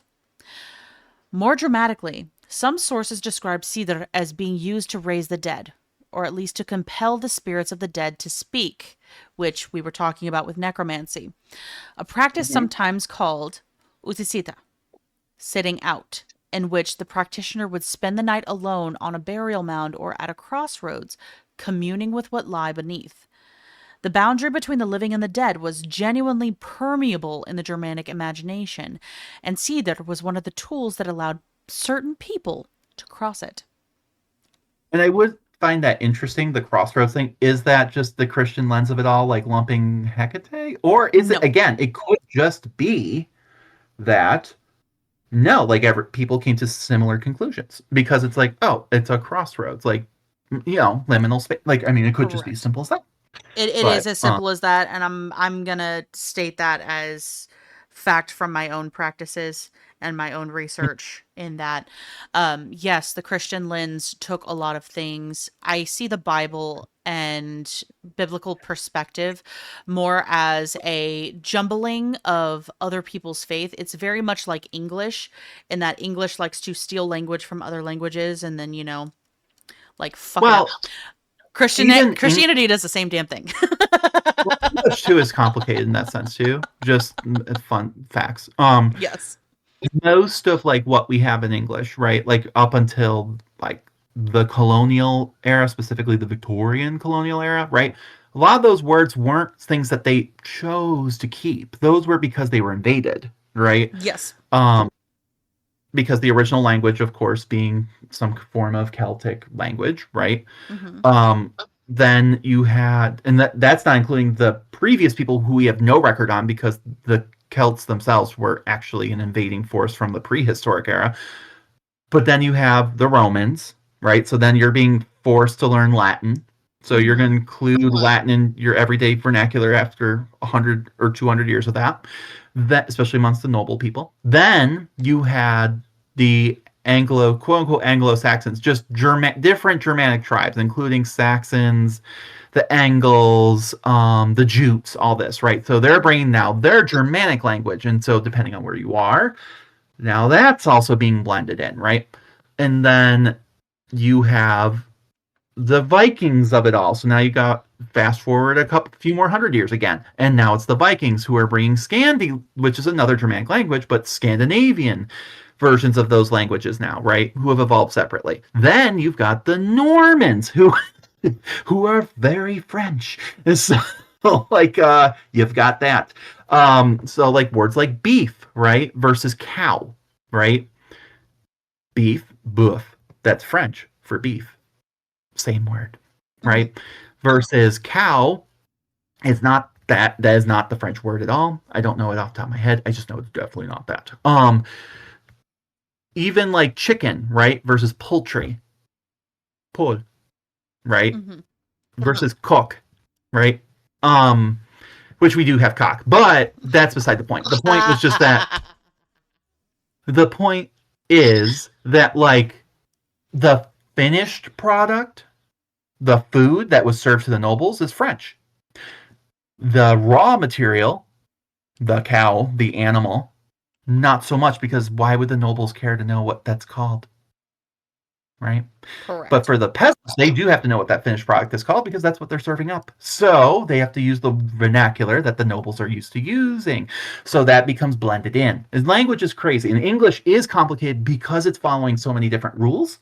Um, and yeah, then the colonialism of it all, where we are just like taking words, whether it's Raj, which is just a generic term for like a ruler in India, but like there were so many other words, but that just happened to be one of them. Like there is that. But we're really digressing, getting into the etymology of it all again, and I'm sorry. But it's just like one of those things that yes, English is one of those languages, that's why it's difficult, right? Because you're following different rules. But it's also we like to, it's almost like a point of pride that English is like one of the hardest languages to learn. It really actually isn't. Um I tried to learn, so I had to learn some French, right? And let me tell you right now, the gendering of words and then how that influences the structure of a sentence, wild. You Hmm. know, we don't have a female version of they and us. You know, um, and then German has third gender, Yes. and that just so it's like, we're actually not like the word, like we have some of that like sorcerer versus sorceress or something, but even then, like in theory cow versus bull or heifer and things, but like in our most of our words we don't have to restructure the entire sentence just based off of gender, and context clues. Yeah. So, I mean but anyway, so speaking of gender, weird segue that I did not actually plan. Here is where things get really interesting in terms of Seder. And it's very complicated. Seder in Germanic world was overwhelmingly associated with women. We've discussed all women up until this point, right? Mhm. We've really been driving that point home. The primary practitioners were Voller, or Seeresses, singular vulva, and Seidkoner, or Seder women. The practice was considered to be naturally, even essentially, feminine. Mhm. This wasn't just a cultural preference. It was understood in cosmological terms, we've covered a little bit in past episodes, but women were believed to have a closer relationship to fate, the hidden currents of the world, the kinds of knowledge that lay beyond ordinary human perception. The Norns, again, wove the fates of gods, men, and were women. The Disir, or ancestral protective spirits, were often women. The Valkyrie, who chose the slain from the battlefield, women. Fate and femininity were intertwined at the deepest level of Germanic worldview, and this in Seder was the living expression of that connection. This had real social consequences, right? Women who practiced Seder occupied a distinctive and somewhat ambiguous position in society, respected, even feared, but also set apart.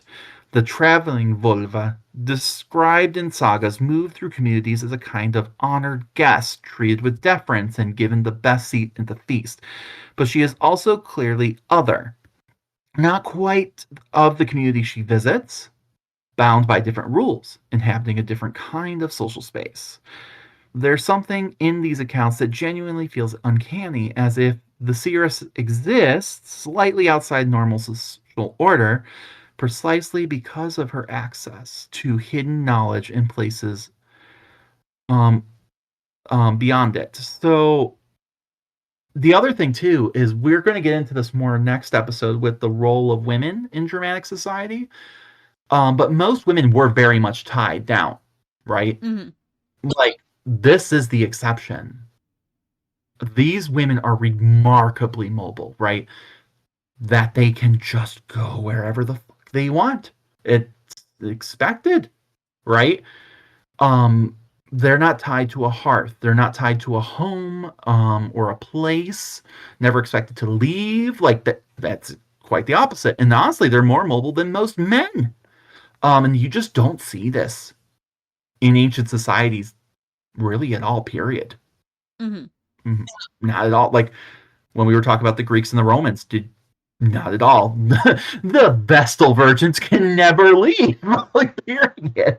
Like they know. No. Like and those were the most powerful like comparison we can really have, like and they were absolutely not allowed to leave. Um so like even in ancient Egypt, like and some of that's practicality, right? Like most people in general never left their village, right? But like the idea that like it was your job to go anywhere and everywhere, you really had to be someone special. Queens might be able to, depending on the context of the society, but even then, right? So these women are something unique, right? Mhm. The only other people who had stuff like this were maybe your nomadic tribes, but that's just again because everyone's living like that. Um, but like you are in a sedentary society and your role normally would be to never leave the home, and yet you are special and you can, and you're not outcasted for that. I Mhm. find that really cool, very fascinating. And this is really the only place we see this. So that's pretty badass. So what happened when men practice Seder, you might ask, right? This is where gender dimension of the practice becomes really kind of fascinating and where sex enters the picture in a very direct way. Sex as in like biological assignment, okay? Yes. Not like well, we will get into that later. Anyway, so men hypothetically could and did practice Seder. But doing so carried a profound social stigma. The Old Norse term for this stigma was called ergi or arger, a word that is notoriously difficult to translate cleanly, but essentially carried connotations of unmanliness, sexual passivity, and moral cowardice, all rolled into one. Okay. Modern, not quite, but the impact would be being called a faggot. Mm-hmm. I won't even say gay because like that's more like us 90s, early 2000s kids. Like, oh, if you were called gay, it would be kind of like that. But like, I think has moved on for the most part. But being called a faggot still, at least in American culture, right, has that a shock and awe, knee-jerk reaction, very much like that. Yeah. Oh God.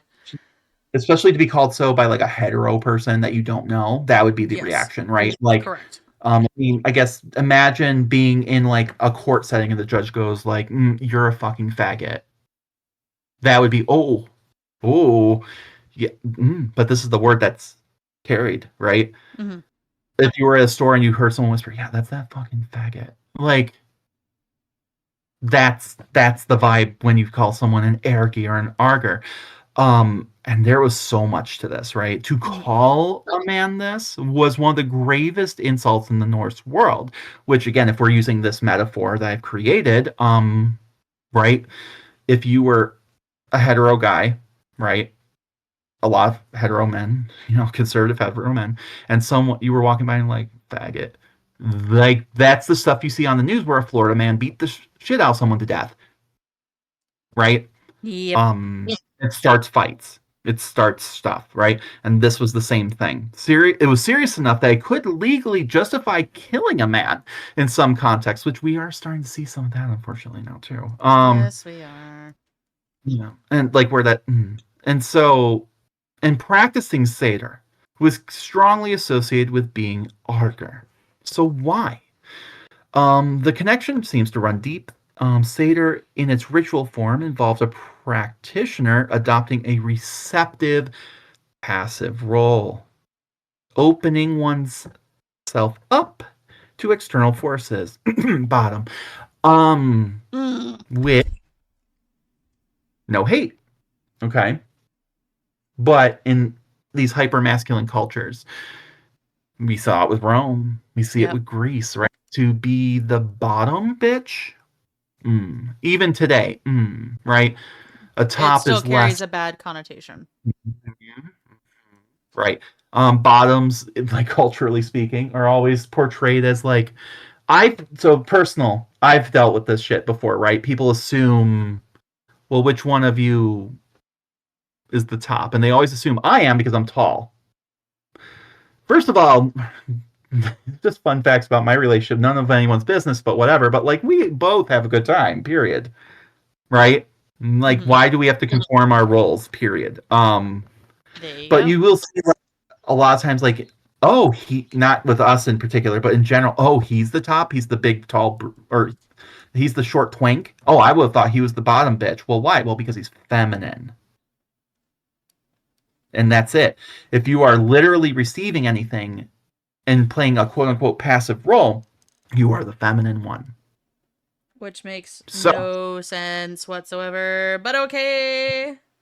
But it all comes from this idea of dominating versus taking it. Right? And that's what determines masculinity versus femininity. That's why if you were a Roman man and you performed oral on your wife or girlfriend or whoever, you were in fact now the woman and she was the man. She was penetrating you because you serviced her and she was on top. Top is more fun anyway, but that was considered masculine and therefore monstrous. So even in this like metaphorical sense where you're just taking the spirits in and receiving information, feminine. So in a society where masculinity and this identity built around it was bound up with active, assertive behavior, domination, penetration, literal and metaphorical, control, This kind of ritual passivity was felt to be fundamentally at odds with manhood. The language used around Seder is telling. The practitioner was thought of as being acted upon, as receiving rather than giving, in ways that mapped uncomfortably onto sexual passivity in the cultural imagination. This is part of why the accusation of ergi was so bound up with same-sex sexual behavior in Norse and broader Germanic world. A man who was sexually passive, who took the receptive role, so both homosexual and just being a guy who serviced his lady, was considered arger, in the same sense that a man who practiced Seder was considered arger. The two things were understood as expressions of the same underlying quality of failure or refusal to maintain the active, dominant posture that the masculine identity demanded. Whether this was always a matter of literal sexual behavior or whether it was more of a conceptual association is still debated by scholars today. But the connection between Seder, passivity, and sexual transgression is clear enough in the sources. The most extraordinary expression of this tension is the figure of Odin himself. Odin is, among other things, a master of Seder. He is described in the sources as having learned the practice from Freyja, who is the divine originator and patron. Yet Odin is also the chief of the gods, the ultimate masculine authority in the Norse pantheon. How do you square those two things? The answer seems to be that Odin's mastery of Seder is explicitly understood as a transgression, something that he does in full knowledge of the cost that it carries. In Lokasenna, Loki taunts Odin directly about this, accusing him of having practiced Seder on the island of Samse and having done so vitkaliki, in the guise of a sorceress, and calls this behavior arger. Odin doesn't really deny it. His relationship with transgression, disguise, and boundary crossing is central to his character. He wanders the world in disguise. He sacrifices himself upon Yggdrasil. He gives up an eye for wisdom. And sacrificing himself upon Yggdrasil is how he got the runes, by the way. That is how he learned the power of the runes, which I do associate somewhat with Seder as well, because that is all in fate weaving at the same time. So he both learned it from the Norns and from Freyja. So practicing a woman's magic is a piece of all of this. Odin is a god who accumulates power by crossing lines that others won't cross, and Seder is one of those most charged lines of all. But this also illuminates Freyja's role as the goddess who first practiced and taught Seder. Freyja is the ultimate source of this power in the divine world. She is also a goddess strongly associated with sexuality, desire, fertility, the kind of erotic power that Norse sources treat with a mixture of reverence and unease, because how dare a woman have some authority over her own sexuality? The connection between Freyja and Seder and sexuality isn't incidental. It reflects a deeper cultural logic in which the power to perceive and manipulate hidden forces was understood as intimately linked to the kinds of power associated with femininity and sexuality, generative, receptive, and operating by means that were opaque to the straightforwardly masculine world of battle and honor. And I will say something that I do believe wholeheartedly. Odin, overall, yes, I dislike this fucker intensely, right? Personal battle, personal beef, that's what I do. But there is something to be said about the way that he operates. And Mm-hmm. I believe his desire for power also drove him to understand that there is femininity inside of the masculine. There is masculine inside of femininity. They have to operate within a being in equal measure to actually gain knowledge. So even though he is a mad god, because that is what he is overall, there is an aspect of him where he is accepting the feminine within himself. Because in Well, if we're order looking, to give, you have to receive. and if we're looking at like the, my perspective of it too, like not Mm-hmm. that yours is not valid, it is. I'm just tying in my expertise, which is the Perfect. historical of it all, right? When we talked about pi, the Proto-Indo-Europeans, Yep. and we're saying all this is again maybe a metaphor to a cultural like memory, right? Would make sense that if he's the link between the Proto-Indo-Europeans, right, that conquering force, and them having to kind of settle, and make peace with the native peoples, right, that he, in order to do that, would have to learn their ways and practices, submit himself, right? Um, so that could be like again metaphors to all of that, of course, because if he fully rejects that, then he's fully rejecting the culture, which means that they would be at war. To make peace, your leaders have to understand the enemy, if nothing else, right? Exactly. Like come to terms, right? It's that or you fully conquer, and if you can't fully conquer, then that's the only alternative. So, yeah, of course. But because he's top that dog, right? He's asserted that like no one would say shit, right? He's the only one allowed to do that, because he can fuck you up, right? Um, whereas Loki, they can't so much, right? No. And the fact that they are resisting this like peace, essentially, it's like that's how they're viewing it. It's like you're committing these transactions, and they're like, right, you are too, bro. Mm-hmm. And it's like, well, it's different.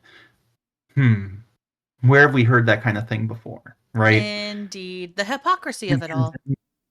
condemn, right. And so, like, we condemn people who, I don't know, take people to an island and like traffic young kids and things like that. We would normally say, "Oh, you had sexual relationships with like a 13-year-old? That's bad, guys. That's a bad thing to do." Oh, well, they're old and it was a different time. Mm, Mm. mm, I hate that mm. excuse.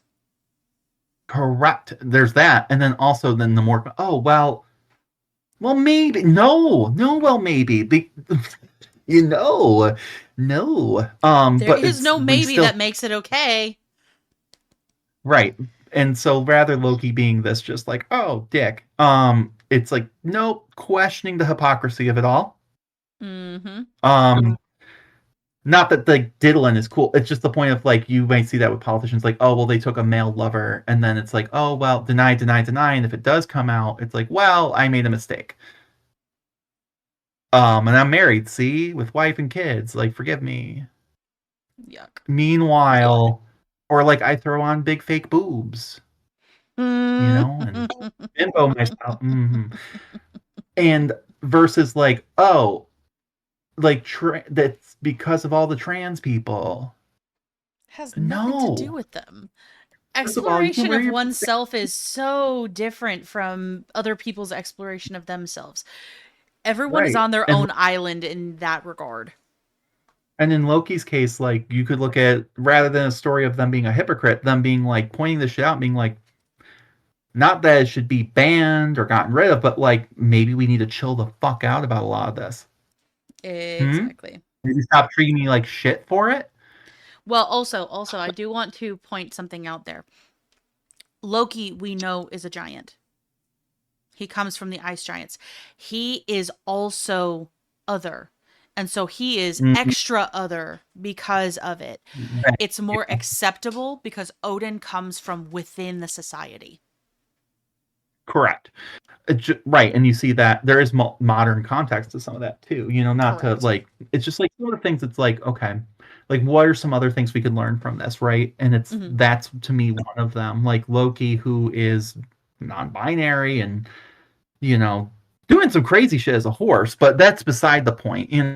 It's like one of those things. Like okay, rather than demonize, maybe we look at and go, this is someone who was fed up Correct.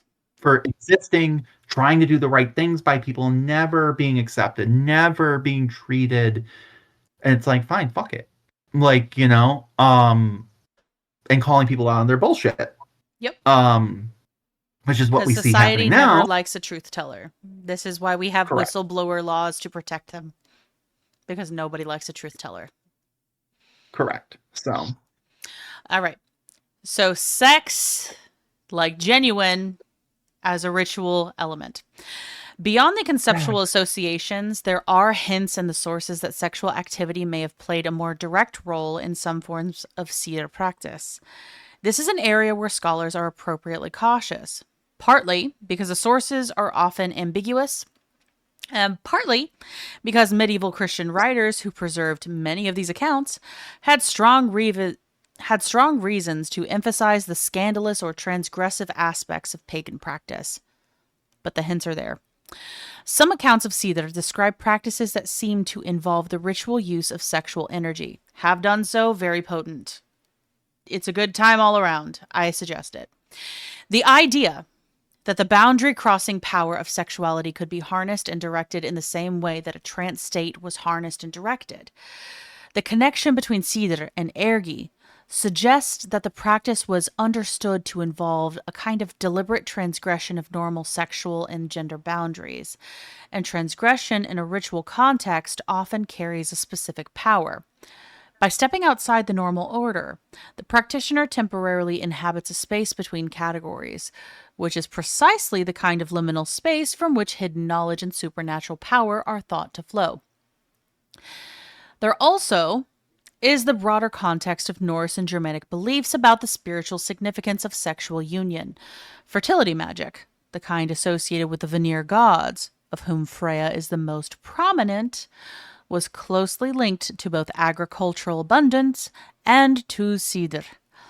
The Vanir, unlike the warrior Aesir, were gods of growth, reproduction, and the cycles of nature, and their magic was a piece of those associations.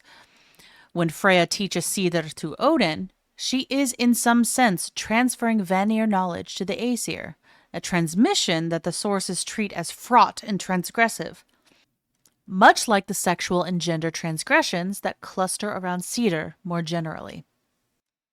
Another core component to the Seeress practice was chanting, a ritualized vocal performance that was both a tool of magic and a means of altered states.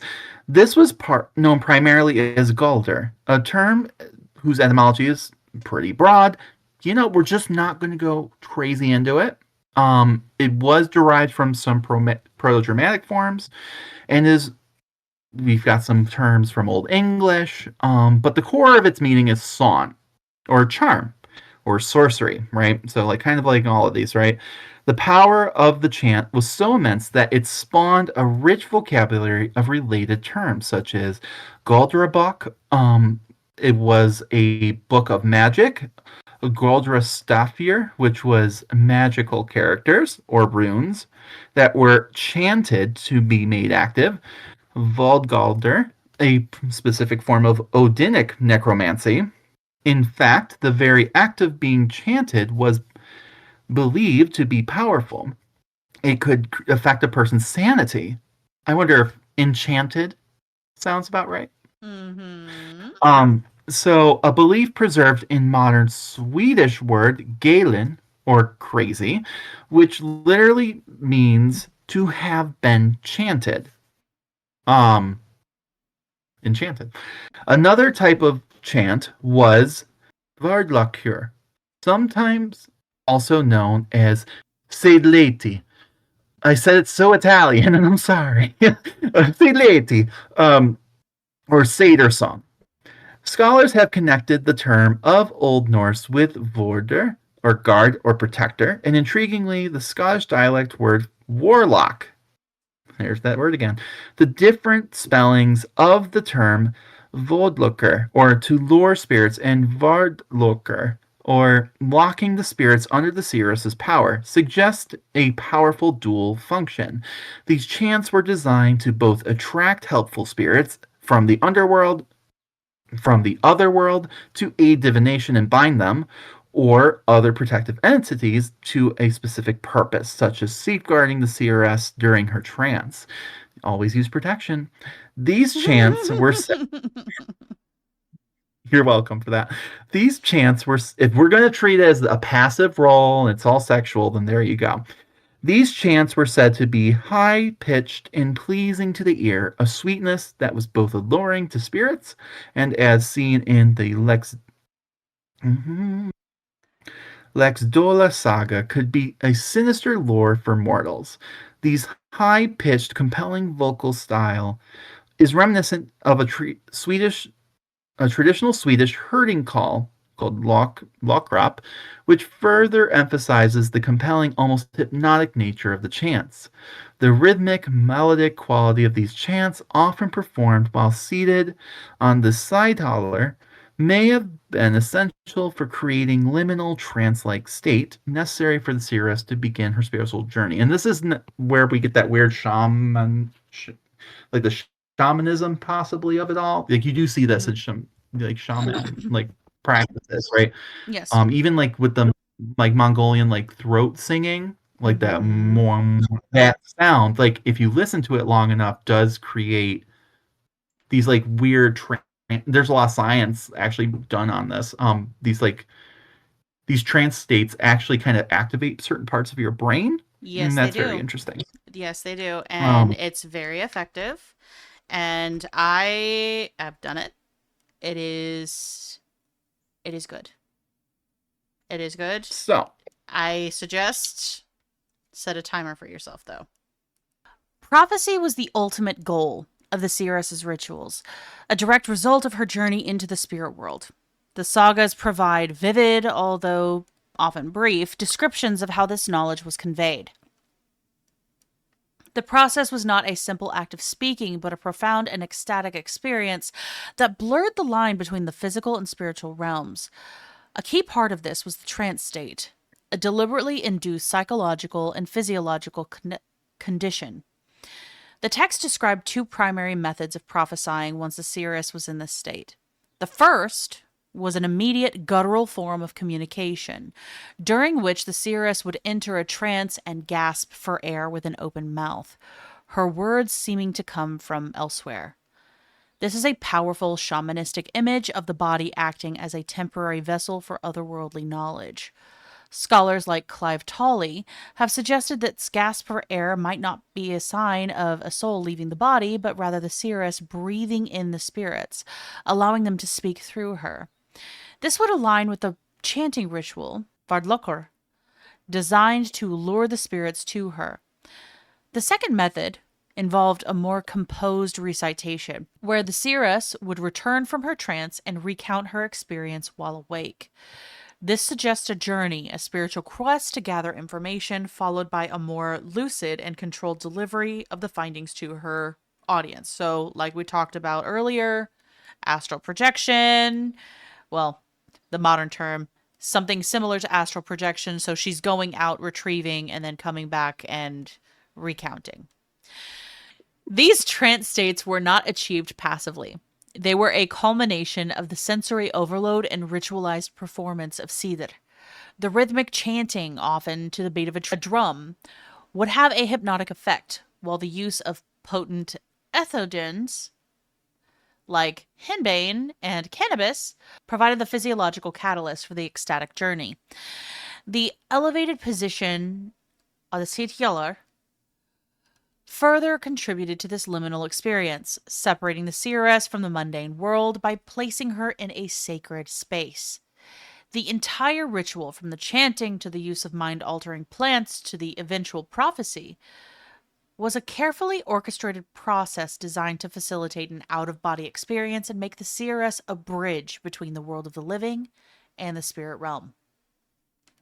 I would even think that raised aspect of it, right? And like Mm-hmm. this is just kind of out of nowhere, I guess. But like I guess if you were having someone like convulsing everywhere, standing over them would maybe feel more concerning versus like if they're above you, I don't know, maybe that just changes your psychology on it all. A They little look bit. less ex- to me I feel like if they're up above you versus like below you, like where you're looking down on them like more naturally, it kind of it makes them look less exposed by exposing them weirdly. Like they look, I don't know. I just find that interesting. Like maybe that was part of it. On top of that, and just also these higher places, you have a better line of sight and all that good stuff. Like, and it kind of creates this like Performance of it. moment. Yeah. Well, like even like when you're like at a really tall place at the top of a building, a canyon, a cliff, right? And you're like, wow, this is gorgeous, right? Like you have this like really profound experience. Mm-hmm.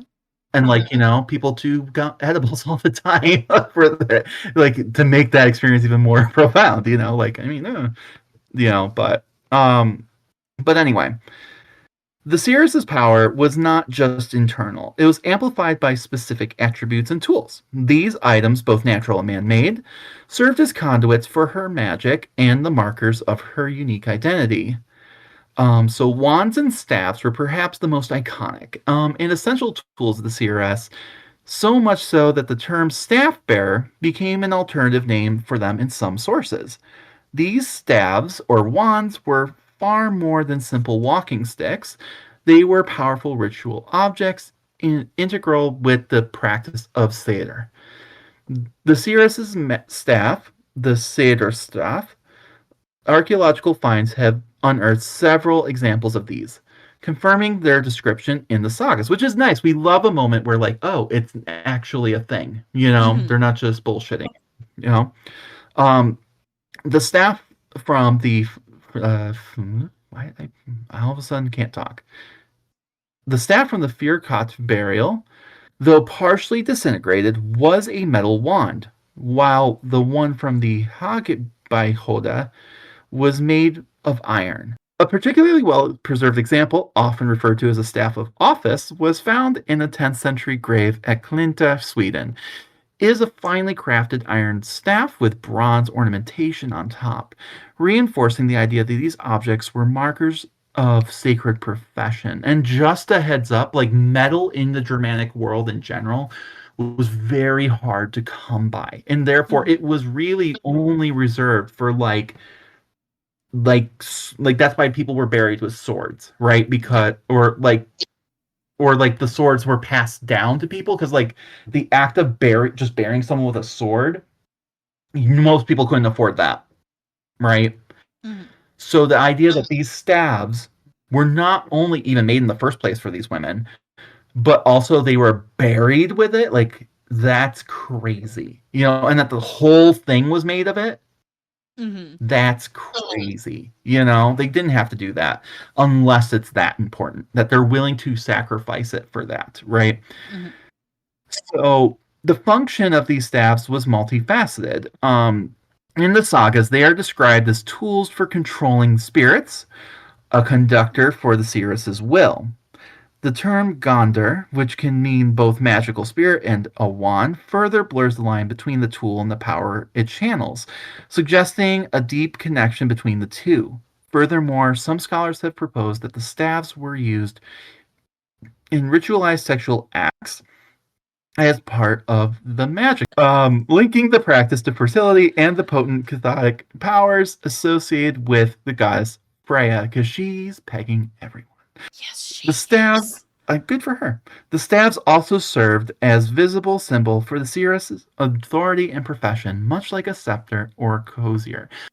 The texts Oh, also describe the Seeresses performing their rituals on an elevated platform known as the Sitjalar. This term literally translates into an incantation scaffold or magic bench. The platform magic. was a crucial element of the ritual, creating a physical separation between the seeress and her audience. It placed her in a liminal space, elevated above the mundane world and closer to the spirit realm she was attempting to contact. The practice of elevation is not unique to Scandinavia. It has ancient roots in broader Germanic traditions. The first century Roman historian Tacitus, in his accounts of the seeress Veleda of the Bructeri tribe in modern day Germany, notes that she performed her divinations from a tower. This parallel is a critical piece of evidence suggesting a long standing shared cultural tradition of using elevation to achieve spiritual clarity and authority. The Seeresses' chair amulet from the Firkat burial may also be a symbolic representation of this ritual seat, further cementing the importance of the platform as a key part of her practice. I do want to take a moment to zoom out on a world stage because realistically, The stage. um, That's actually fun. Anyway. exactly, on the world stage, realistically, in just about every spiritual tradition, we can look at it the world over. Elevation does equate to reaching the gods. Where is the Hmm. most spiritually sacred places? The tops of mountains. Well, even like thinking like the Christianity of it all, like right, like they usually Mm-hmm. speak from their, their plinth, their altar, their whatever, right? Like it's Exactly. elevated, right? Like when you look at like Islam, and you have the imams, like they're Mm-hmm. speaking from an elevated place, like a sacred place that's elevated where they can speak, right? Mm-hmm. You have this and that's just like those two examples, but then like when you think of like even in Japan, a lot of these like festivals and stuff, where the traditions originally came from, like they might perform a dance and like an act and it was meant to placate a spirit or a kami, right? Like Mm-hmm.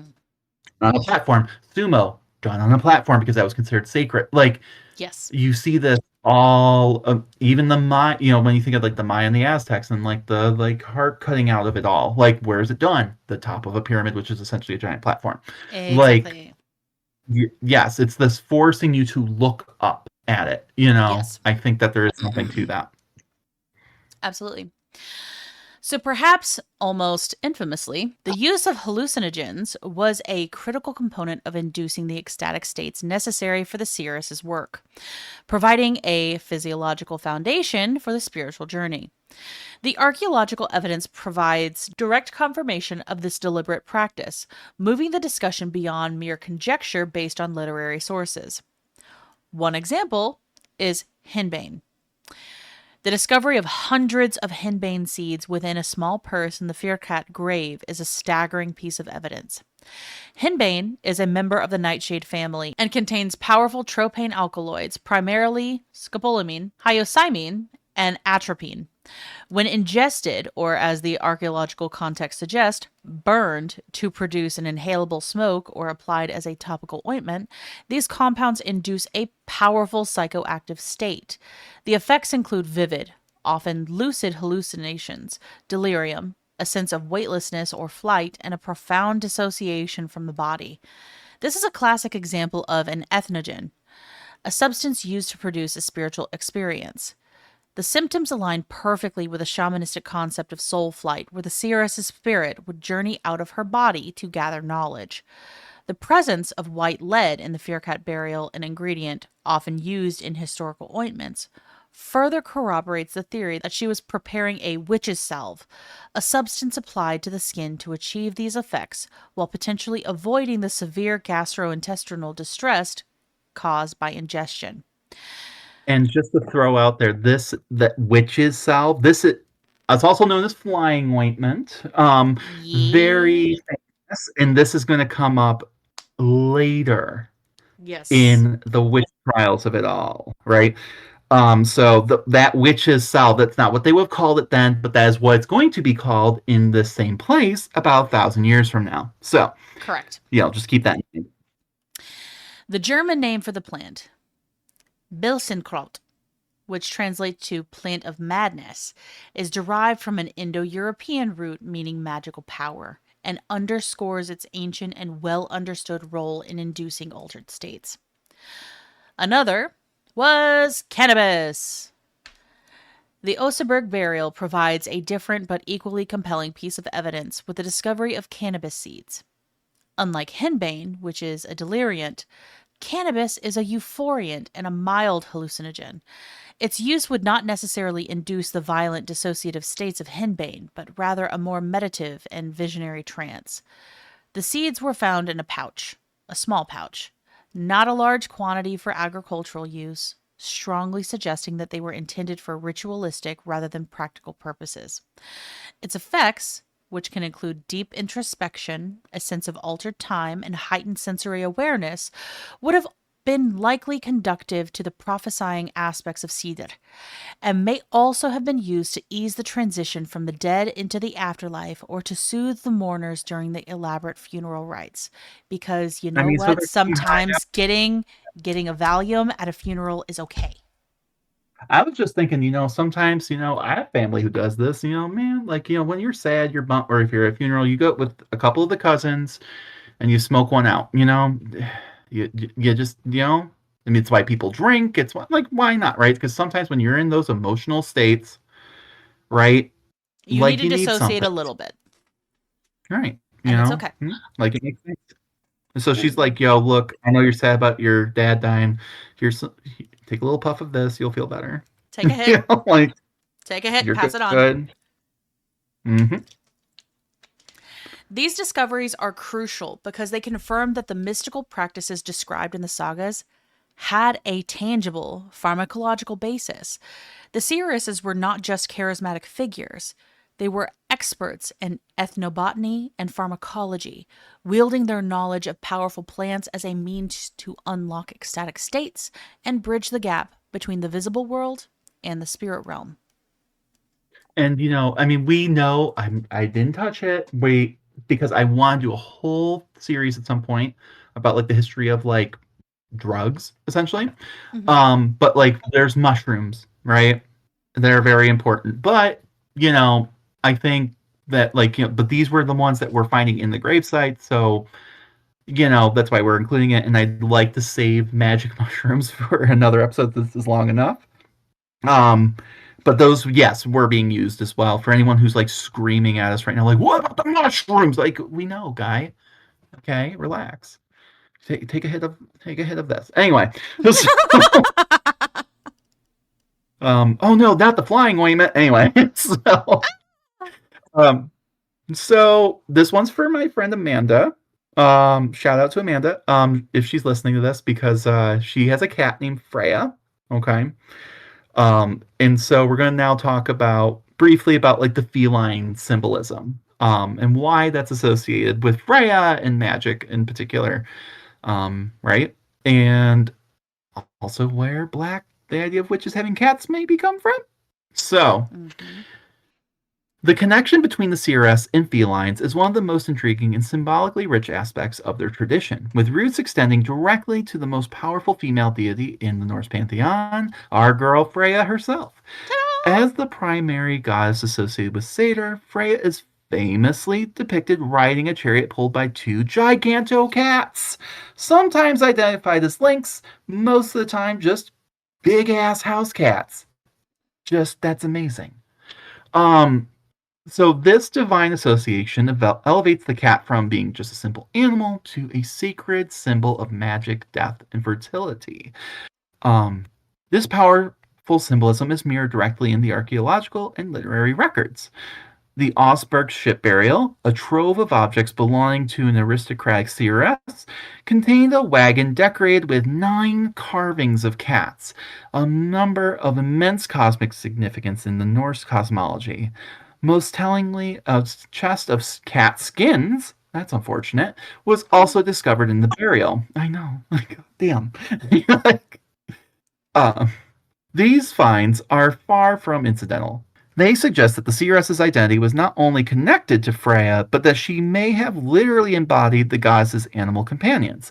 The cat skins may have been worn as ritual costume, perhaps as a hood or cloak, to facilitate shamanistic transformation, or to symbolize the seeress's ability to cross into the spirit world with the aid of her animal helpers. Which I find that interesting because when you think about cats, have you ever been like, where the fuck did that cat go? Like they always find a way to just like poof, Yes, they do. disappear. Right. And especially if you have like an indoor outdoor cat, right? They're all like that alone in between spaces, right? Mm-hmm. And the fact that they're able to just go and come, especially at this time period, go and come and go as they please, right? I mean, so and no one really knows what they get up to, like so. I mean, it's not a stretch, right?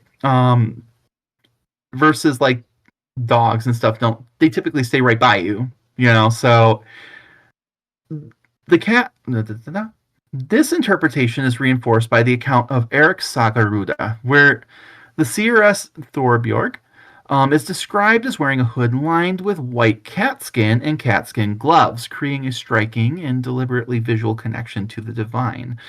I just feel bad for the cats. God. You don't know Anyway, if the cats might have been at the end of their lives. I'm going to choose to believe that. that's the headcanon.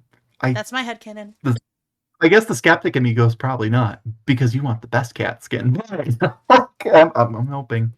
I'm hoping it was done with dignity. Anyway, scholars like Price argue that these felines represent the Seeress helping animal spirits or a Filga, a personal spirit guide that often appears in animal form.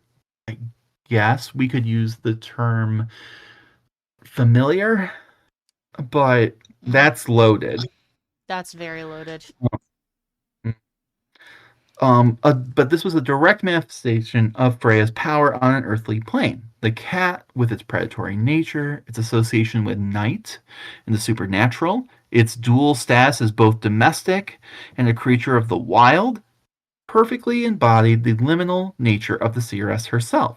The widespread presence of lynx skins and other feline remains in the graves of elite women across Scandinavia further solidifies the link between powerful female figures and these sacred animals, making the feline a key attribute to the seeress's power and spiritual authority.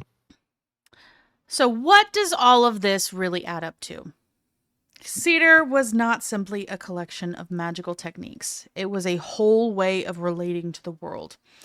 One that placed the practitioner in a special relationship to fate, to hidden knowledge, to the spirits of the dead, and the powers of nature, and to the transgression of the boundaries that normally structured social and sexual life.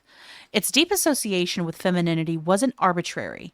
It reflected a genuinely held belief that women occupied a different, and in some ways, more privileged relationship to the hidden forces of the world. I mean, we give birth. That's kind of a given. That's a liminal space. It is a liminal space. And That's an entryway. it sure is. And the stigma that attached to men who practice it wasn't mere prejudice. It was the expression of a coherent, if to modernize, uncomfortable, cultural logic in which masculine identity was defined precisely by its distance from the receptive, boundary-crossing posture that Cedar required. What makes Cedar so endlessly fascinating to scholars, and so difficult to pin down, is that it kept meaning slightly different things in different times and places. The Cedar of Roman-era Germanic tribes filtered to us through foreign and very biased observers, perhaps not surprisingly, looks different from the Cedar of the Viking Age sagas, which looks different again from the hints of older practices that linger in mythological texts like the Eddas. But running through all of it is the same core. That being a practice that took fate seriously and took the power of women seriously in a time and a place where that was uncommon, and that understood the crossing of boundaries between life and death, between male and female, between the world known and the hidden one, as the sources of the most dangerous and most valuable knowledge available to human beings.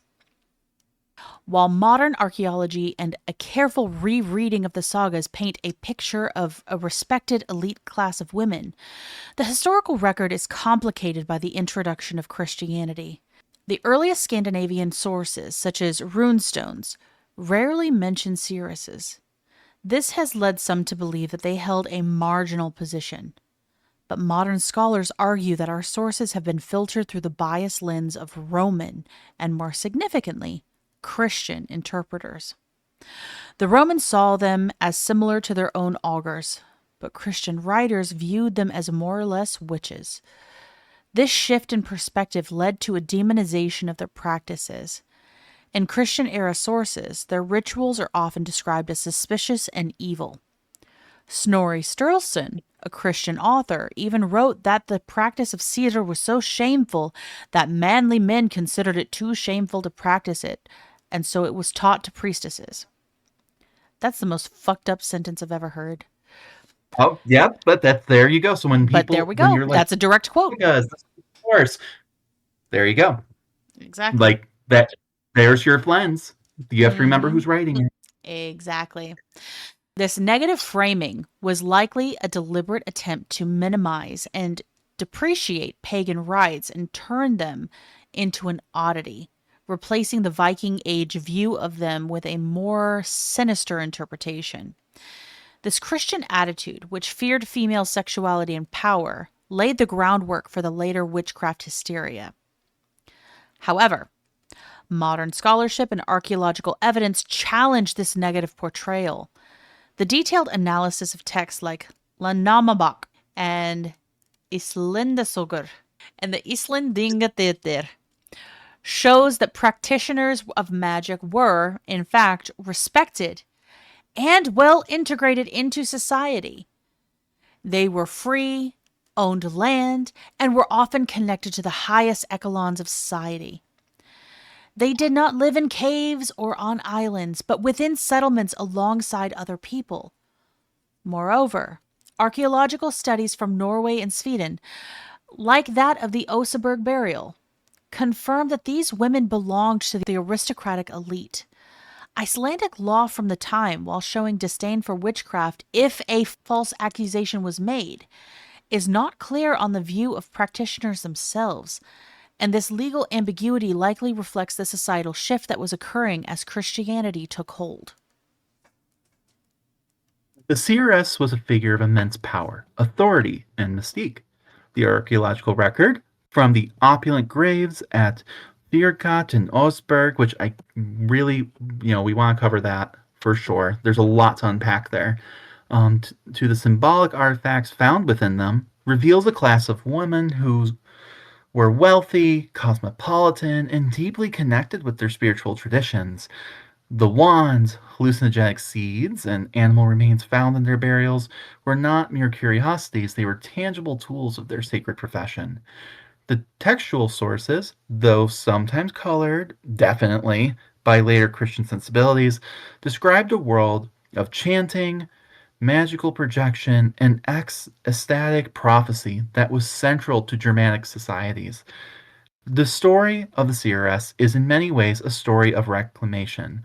By looking beyond the biased accounts of Christian chroniclers and the Romans, and carefully re examining the rich material evidence, we can see these women not as marginal figures or evil witches, but as respected and integral members of their communities. They were the keepers of ancient knowledge, the wielders of powerful magic, and the human link between the visible and the invisible spirit realm. Their legacy, once cast in a sinister light, now shines brightly through the soil, through time, and reminds us of the complexity, power, and spiritual depth of the ancient Germans. The reevaluation of these figures is a crucial step in understanding the true nature of these ancient Germanic societies, one that valued and feared the mystical power of women in equal measure. If you like what you heard today, please give us a positive review on whatever platform you listen to this podcast on. It goes a long way for us to appease the algorithm gods and get this suggested to others just like you. The more we can connect to our fellow history nerds, the more that we can build up a community and keep this show going. Also, we have a Patreon where you can hang out with us and get exclusive content like videos where we might try ancient recipes, talk about topics that couldn't fit into the main arc of the podcast, like the archaeology of it all, and generally being batshit and dumpster fires, like those bloopers that Courtney's working on, where I say off the wall shit. It's pretty crazy. Um, so all of that for the price of a latte per month, because research materials and books cost a lot of money, folks, and it takes a lot of time to create this show. So anything you can provide would be a huge help. We can't wait to see you again next week. And as always, thanks for listening. Bye for now. Bye, guys.